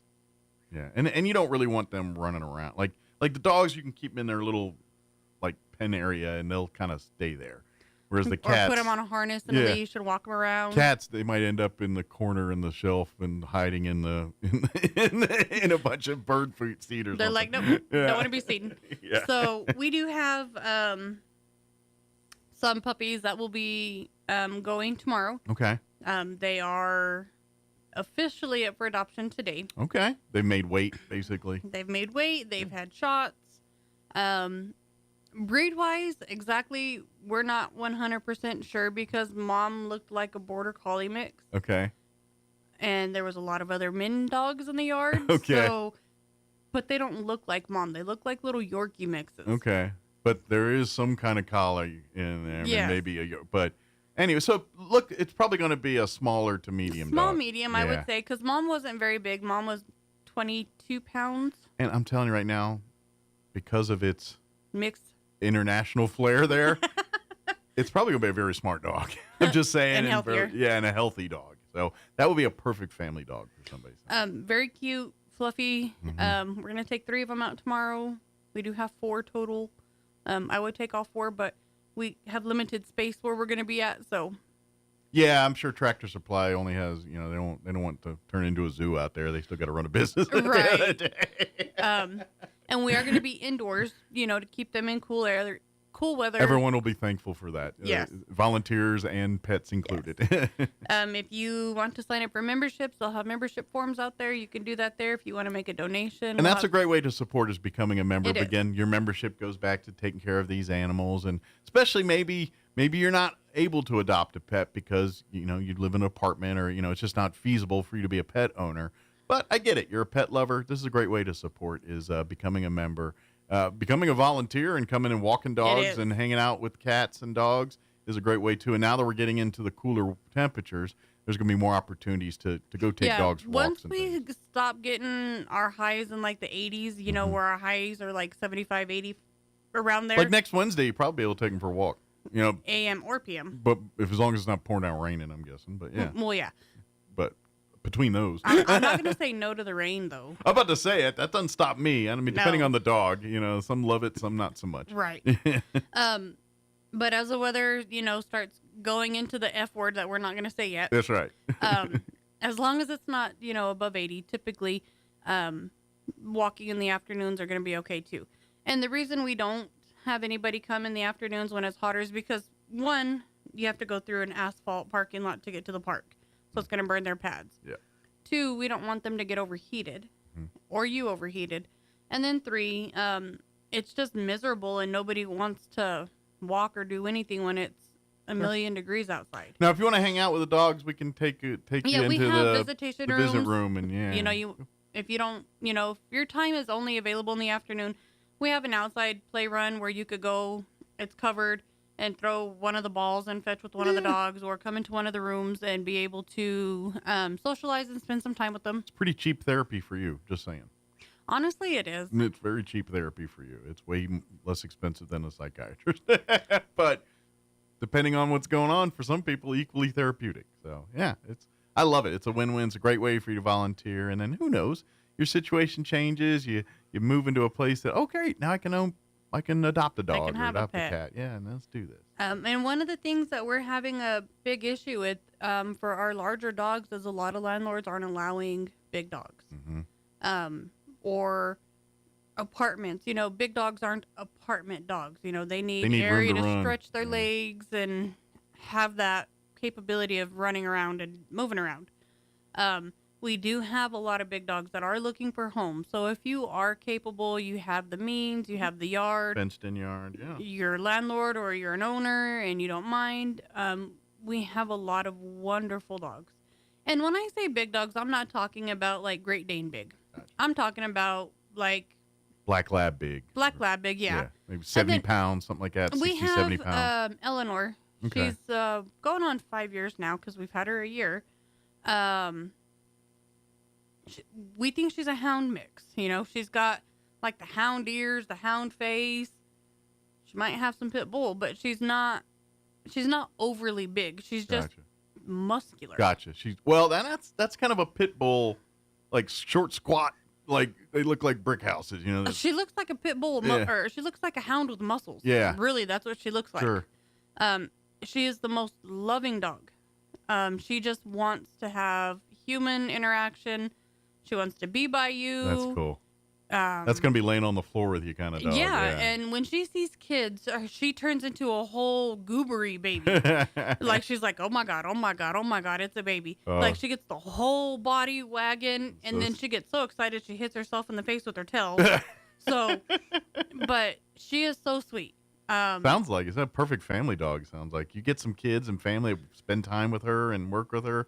She's probably going to be an amazing family dog. She knows down. She knows stay. She partially knows shake. If you have a pepperoni in your hand, she'll shake. If you don't, she'll just she'll half go through the motion. Like, there's a little bit of effort put into it. But if you got a pepperoni, she's sold. You get her full. Yeah, she's sold. She's like. She's all of a sudden like a precision drill team. Yes, pretty much. And then we have Shadow. And Shadow's not a big dog. She's 45 pounds so at like max. A medium dog. But she's all hair. She's like a shepherd. Okay. Honestly, I would say like a shepherd collie mix, because she's got the longer hair like a collie, but like the colors like a shepherd, but also the size of a collie. Okay. She rides great in cars. She walks great. She's obedient. She listens. Great. She loves kids. She loves other dogs. Too. She's been with us for 2 years. Wow. Is it because you probably have to brush her more than the average dog that's why people are scared of her? Or? Honestly, no. I think it's just because she's a bigger dog. Gotcha. And, you know, everybody... But it sounds like she looks bigger than she is. She really does. Yeah. Like, if you took all of her hair just like a husky and shaved it off, she'd be little. Yeah. She'd be the perfect medium-sized dog. Yeah. And the only reason I'm classifying her as slightly of a larger dog is just because she can jump quite high, like a large dog can. So she does need a 6-foot She needs fence. a legit fence and everything else. But she fetches. She loves the Frisbee. She's very active. She loves the 7 brew pup cups because she got 2 of them yesterday. But it sounds like another one that if you spend quality time with this dog, that dog will go through fire with it. You know what I mean? Like these are those types of dogs that you establish that loving relationship and you've got a partner for life. You know, we always tell everybody, you know, because we get a lot of people coming in saying that, you know, they're looking for service dogs or emotional support animals. Yeah. And unfortunately, you know, we can't say, you know, oh, this dog would be great for that, because that's not how we deem the animals. Sure. You know, if you're needing those type of animals, you know, a doctor, and then people who are trained. And those dogs usually go through all kinds of very expensive training to get certified as a service dog, you know. But I would honestly say that I think Shadow, if somebody truly needed an emotional support animal, she has the instincts. She does. She's very keen and into whoever she is with. And some of those instincts that people are looking for, that's where you get just by being a good pet owner. A good pet owner. You know, it's always talking about, like, I don't know how many times you and I will talk about, like, say, people looking for a dog for protection. It's like, you treat the dog like a member of the family, you ain't got to worry about protection. Right. It'll handle that. You don't have to teach it to be protective. Same thing here. You know, the dogs are, and cats too, are amazing at picking up your patterns and adapting or working to your patterns. And nothing makes them happier than for you to be there and be your kind of partner in crime and just in the room and being a part of things. And when you establish that, that's when they go above and beyond and do. Next thing you know, you have the fire alarm go off and they're the ones rescuing the kids or whatever those stories you hear. That's what happens. And then when you integrate them into your daily life, you know, like you get up, you go, you do a routine, you know, if you guys go on walks or whatever, they're going to alert you of any danger ahead. Or if, you know, somebody comes over to the house that's not a normal person coming to the house, you're going to see a little bit of a different dog just because that's their natural instincts. It's just like us. You know, when we have children, we have motherly instincts and then fatherly instincts. You know, it's just something that happens. Yep. But you don't train that into them. It happens naturally. You create the environment, and that just flourishes from It does. Yeah. Yep, and that's what it is. And so when people like you say, when they say they're looking for, I was like, look, at the end of the day, you're going to have to get this on program and some paperwork, and it costs thousands of dollars to train one of these dogs, and so you just can't roll up to an animal shelter and find a service dog. That's not how it works. However, like you're saying, if you're looking for a companion dog and things like that, I'm going to take a stab that you adopt one of these dogs and you raise it, treat it, make it a part of your world. The things you're looking for will, like you said, just naturally come out. And now you may not be able to legally walk around stores and everything else with them and get on planes with them, but when you're at home and when you have issues and the dog can address those things. And just because an animal's not certified as it doesn't mean they're not going to provide the same type of service. Exactly. Yeah. Yes. Okay. You're not going to come to the Humane Society and find some kind of registered service animal that's ready to go with because those literally cost thousands of dollars for one of those dogs to get through that training. And it doesn't matter what type of therapy it is, whether it's a canine thing or more like what you see with our DA dogs or CASA dogs and what the kind of work they do. Still thousands of dollars, thousands of hours of training and everything. Those dogs usually spend most of their puppy years in training. Yep. And by the time they're 1 or 2 is when they start in the workforce, so to speak. Here, that's when they start their job title. Yeah, exactly. But we have a few dogs that honestly, would be very good at just being a cuddle partner. Sure. Not too high energy, but also, could use some activity. Sure. But at the end of the day, if you're sitting down watching TV, they're going to be sitting down watching TV too. Maybe that's the kind of dog that's good for each other, where it's like, I need to get out more. Maybe the dog will inspire you to do it, and vice versa. You're ready to chill, you got a partner in crime to do that. We have a lot of people that come in and say, I need a dog because I need to get off the couch. I'm watching too much TV. That's a great reason. I need a dog that will, motivate me to go do stuff. That's why we always say, like, pets are good for older folks. But again, there's caveats there. As long as the older person is within the health range to take care of that said animal. And if not, then no, it's not. No, and we try to be as cautious as we possibly can because we don't want to adopt out an animal that's going to hurt you by accident, or get in between your legs, trip you over, make you fall, break a hip. Yeah, that's why cats are double-edged sword for older folks. Is yes, they make great companions, but cats in the middle of the night tend to want to walk right in front of you and get in your way while you're trying to get around stuff. It's just their instinctual thing. I don't know. In their head, they think they're guiding you. I don't know what they're thinking, but either way, it could be a nightmare. It can be.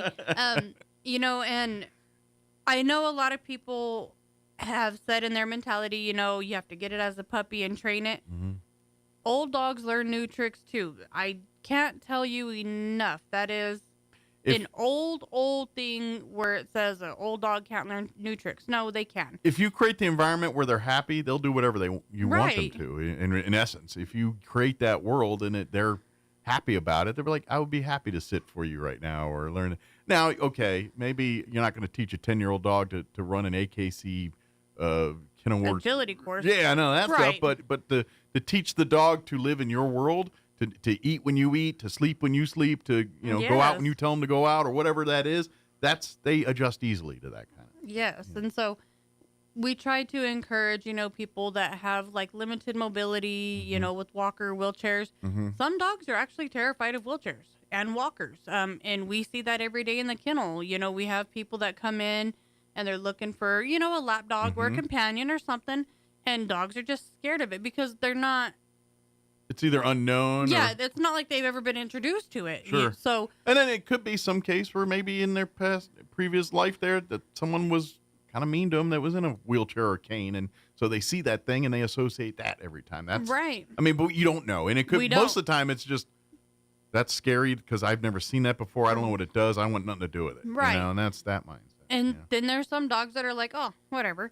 But we try to make sure that it's going to be a good fit on both sides, the animal side and your side. Because if your mobility is limited, there's no reason why you need a German Shepherd that's needing a 5-mile walk a day to burn its energy off when your mobility is not going to allow you to do that. Yeah, unless you have like a grandchild or something that's coming every day to walk it for you. That's the only, you know what I'm saying? Right. And that's not reliable. But really, at the end of the day, No. I mean, your grandkids will show up a couple weeks, and right. the grandkids got a life to live, and then when he meets a girl or a boy or whatever's going on in that world, that all goes out the window real quick. You know?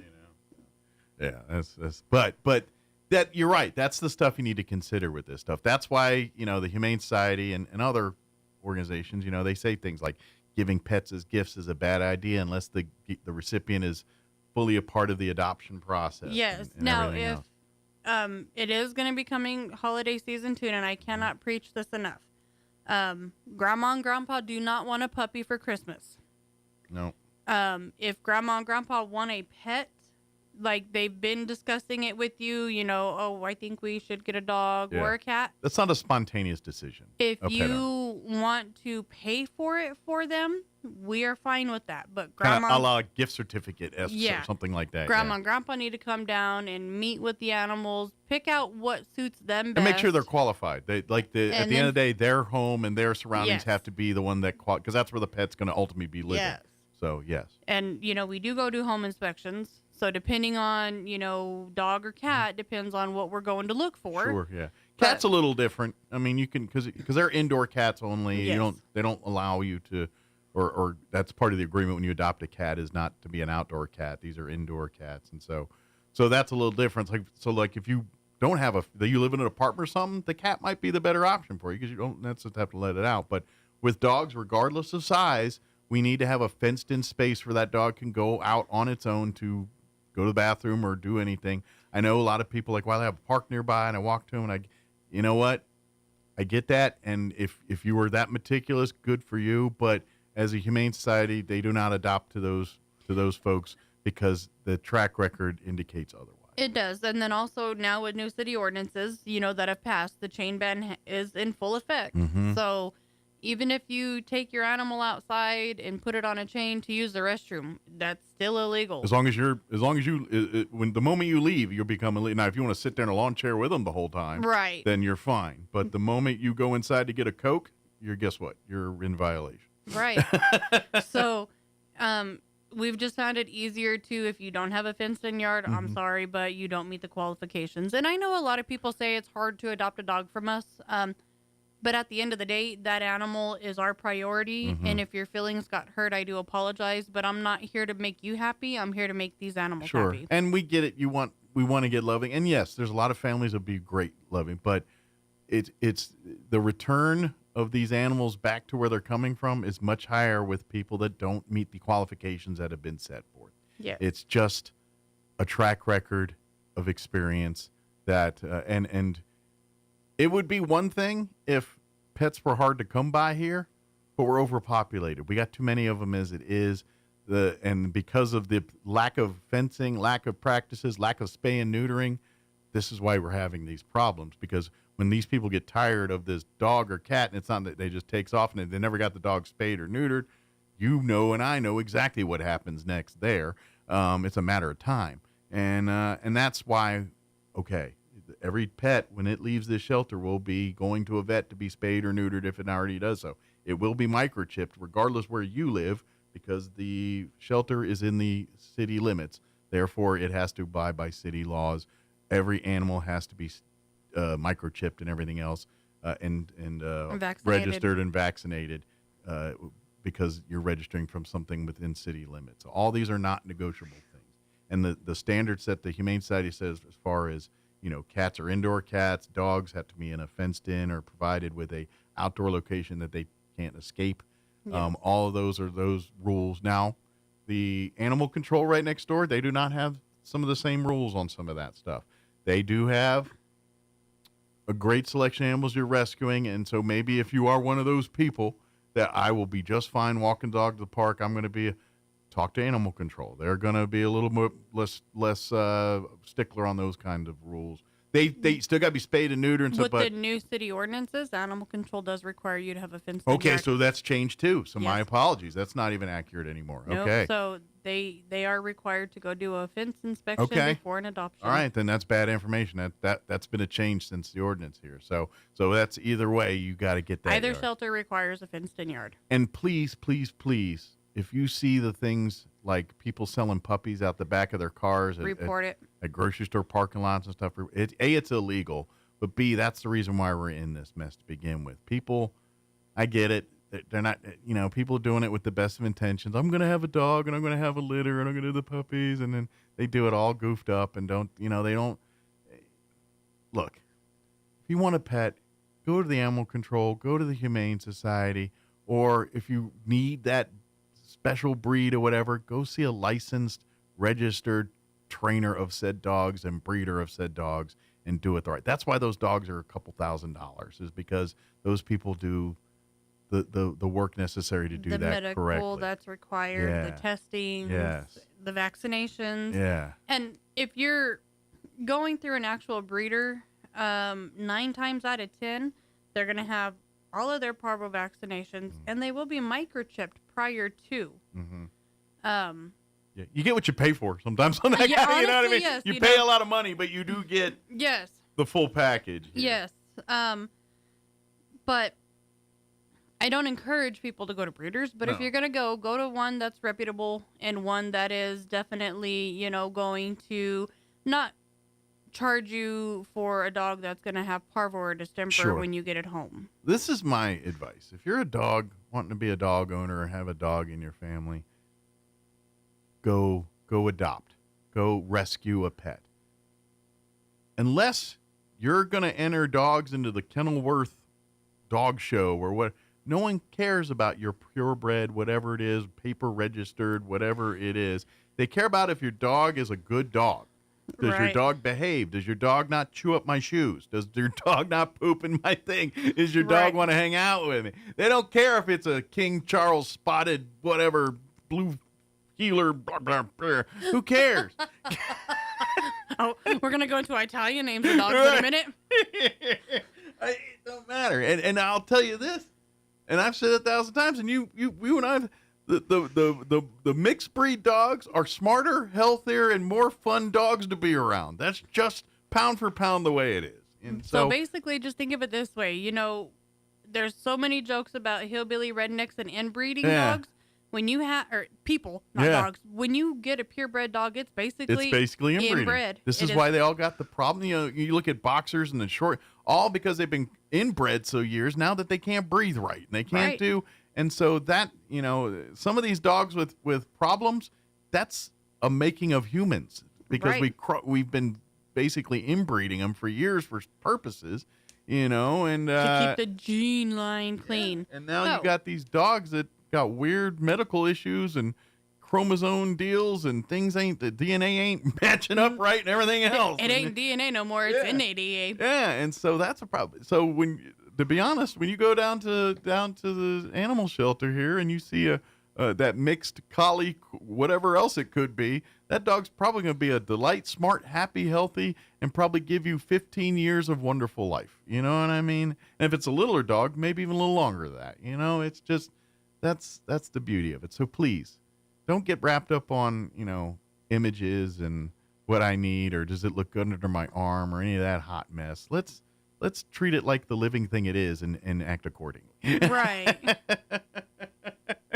Instead of it being an accessory to your thing, Yep. Remember that. Sorry, that was my 2 cents soapbox. It's okay. I need to throw in some thrift shop stuff. Yes, we got that. 'Tis the season to with the holidays around the corner. It's not too early to start purchasing Christmas things. And they now have a seasonal section. Great. That's got all holidays, so it could be a little bit of Christmas, a little bit of Halloween, a little bit of Thanksgiving, a little bit of New Year. It's like a hodgepodge of holiday. It is. All right. So as the F word is approaching us, they are sticking out F word weather clothing. Okay. They have a lot of joggers. Okay. Sweats, Nice. Hoodies, jackets. Long sleeve tees. Yep.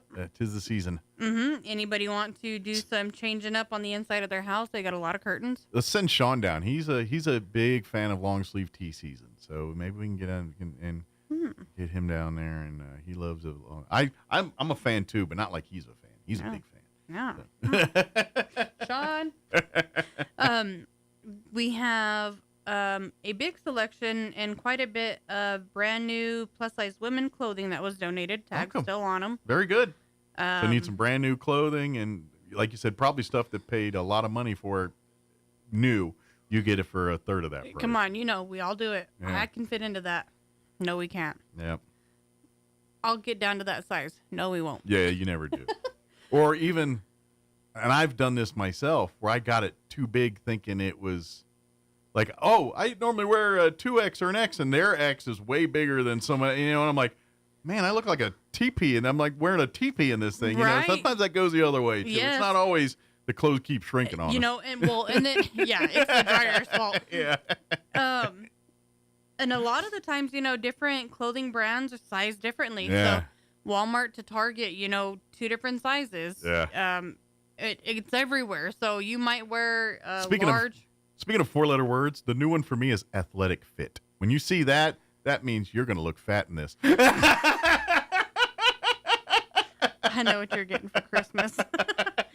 I know what you're getting for That's Christmas. what that equals. Athletic fit equals I'm going to look like a fat slob wearing this. Oh, that's too funny. They have a lot of bedding and blankets for like animals, so puppy bedding, and then they have a lot of blankets in general, some sheet sets, light bulbs. We have a partner with one of the light companies. Okay. So they give us light bulbs. Is it Excel? Usually they do a lot with giving away light bulbs. I think it is Excel. Okay. Camille's the one that took care of it. Okay. They do programs like that a lot, and that makes sense. So depending on the type of light bulb it is, it ranges from $1 to $3. Probably those LED ones. Yeah. Not LCD. It's a little different world. LED. Yeah. I don't know where Mike's at, but she's got quite a bit of them. I think she has some of the long ones for like the ballast and stuff, the and then just regular bulbs? Okay. light bulbs too. Those suck life out of you. Anyway, sorry, another story. That's my own mental health. She has a couple recliners. One of them is an oversized lazy boy. Ooh. And then a smaller, not lazy boy, but they're both equally nice and very well taken Are they care of. like matching or look like? Could you buy them both and put them in a room? Or are they? No, one's brown, one's blue. Okay, I was just wanting to know if they were part of a set or something where they just two. Okay. And then there's a love seat, hide-a-bed. Oh, sweet. And a love seat one's great because that's like because that don't suck up a lot of space, but now you got a quick bed if you need it, but it's not like a queen size. Nope. That's probably more like a double bed, which yeah. I've slept on one or two, and I'm gonna say this now. I've had a better night's sleep on the love seat ones versus the full couch one. I don't know if it's the way the bar sets or whatever on them. I don't know, but full size hide-a-bed couches are the most uncomfortable bed to sleep on. I own one, and because I'll put people on it because I only got 2 bedrooms, and if I got more than me and someone else staying there, you guess what? You're on the hide-a-bed. I'll take your floor. Just give me a pillow and blanket. Right. She has an antique curio cabinet that's got the bowed glasses. That's probably worth money too. And one of the glasses is broke, so one of the glass will need to be replaced. Okay. But it sounds like it's going to be. Put it this way: the cost it's going to take to replace the glass is cheaper than the value of what that piece of furniture is worth. She still has both of the china hutches, the big one and the small one. Okay. And then, so there is a bench, and I don't know the technical name for it, and neither does Camille. So I'm gonna call it a child's bench. Okay. I know it's an antique. Okay. It's probably this wide. Okay. And it's short, low to the ground. So probably about the width of like a single bed, maybe. No, smaller than that. Okay, because I was thinking like, do you put it like if you put it at the end of a single bed or like a kid's bed? Honestly, I think it's the things that you put at the foot of the bed for you to sit down and like do your shoes and stuff. Yeah, like a little ottoman or something kind of deal. Yeah, but it's in like a little. It bench. looks like a little chair bench. Okay. Does it have any kind of storage with it or anything, or is it just a bench? Just a little bench. Okay, cool. And it's something cool you can put in the bedroom. The kids put their shoes on or get dressed in the morning, or sit there and read books or whatever they want to do. It's about the width of a toddler bed. Okay. I think I know what you're talking about. But I don't know what the proper name for it is, and it's an antique, so it's an older one, so it's probably solid as a rock. It is very, very solid. Very well built. The material is green and gold. Okay. And I'm sure, too, if you don't like that, you get a lot of DIYs and go in there and put a new finish on it or make it to match whatever room you're trying to do. Because there's if you got those kind of projects, home decor projects, that would be one right up your alley. Although, you don't want to mess with antique things too much because you start messing with you the good. Appreciate the value exactly. Of it. So, but I'm sure if depending on the type of finish, is it wood or is it? It's wood. Okay. And then the bench itself is fabric with foam and stuff. Okay. I always joke with Camille because she's short, and I told her, I was like, that might even be too short for you. And she goes, no, actually, it's right height for me. And I was like, oh, my God. Well, it sounds like a match made in heaven. Maybe she should buy it. Yeah, I'm pretty sure her husband has told her to quit bringing stuff home from work. Yeah, but that's her size, it sounds like. That's like, meant like when she's got her chair. Yeah. Ain't nothing better in the world to find a chair that's your size. Especially if you're short or tall. You know what I mean? For real. That's... Like, everything seems too big for you in the world. And when you find something that's like, this is like for my butt, it does make you happy. I'm not going to lie. It's your throne. Exactly. It's like, this was made for me. But they have so much more stuff. Clothing is one of the number one items that they sell, and they always have a lot of clothing, a lot of shoes. Yeah. And we know kids grow all year long, and you spend so much money back to school shopping and getting school clothes, and by winter time they don't fit any of it. Yeah, don't fit, or it's tatters at this point, or ripped, or come and see us, come and shop. The majority of the kids' clothes that we get donated are lightly worn and still usable. It's just kids outgrow things so fast. Well, and the thing too is that it's expensive, and for this you can literally get the clothes that they're going to wear a couple months anyway, and you pay $1 for it instead of $20 or whatever it is. And depending on what Saturday of the month it is, it might be all hanging clothes 50% off. Yeah. So if it's marked $2, you get it for $1. And if it's marked $3, you get it for $1.50. And I would argue the same thing if you're new, like say you're just out of college or just whatever, and you're getting into the workforce, and next thing you know, I've got to get professional clothing. I got to get slacks or dresses or outfits that aren't jeans and T-shirts, what I normally wear. That stuff, you'd be dropping thousands of dollars on new wardrobes for suits or dresses and things like that. Go to the thrift store. You probably buy a suit for under $50. That'll get you, you know what I mean? Or you could certainly buy dress pants for a couple bucks a piece, or some dress shirts for a couple, and or a they nice have dress. A ton of dress shoes. Yeah, and the shoes as well. You're dropping $100, $200 on dress shoes. You pay what, $10, $20 for them there probably? Yep. Yeah. And if there's something specific, you're going to be in need of, a certain type of a suit or pants or something, talk to Camille, tell her, hey, I got a little bit of time. This is what I'm going to be looking for. Yeah. If something comes in, call me. I will come and look at it. She'll put a bolo out for you on that. She Be on the will. lookout for all those things. Yeah. Just like with my future endeavors on Tuesday, she got me supplied with a good portion of the stuff that I needed. That's cool. That's cool. And again, we do thank folks for keep donating these items.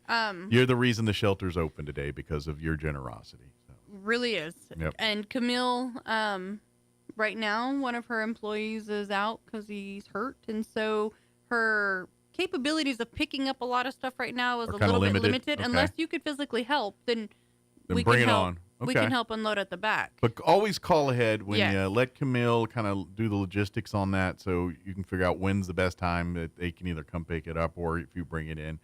Space does get limited certain times a year, and if we get a bunch of donations or we're about to have like you said, one of these holiday sales, and so there's a bunch of stuff in the back room there. Once that all gets out and goes, and we're like, oh, now I got plenty of room for your bedroom set or your freezer or whatever it is that you've got.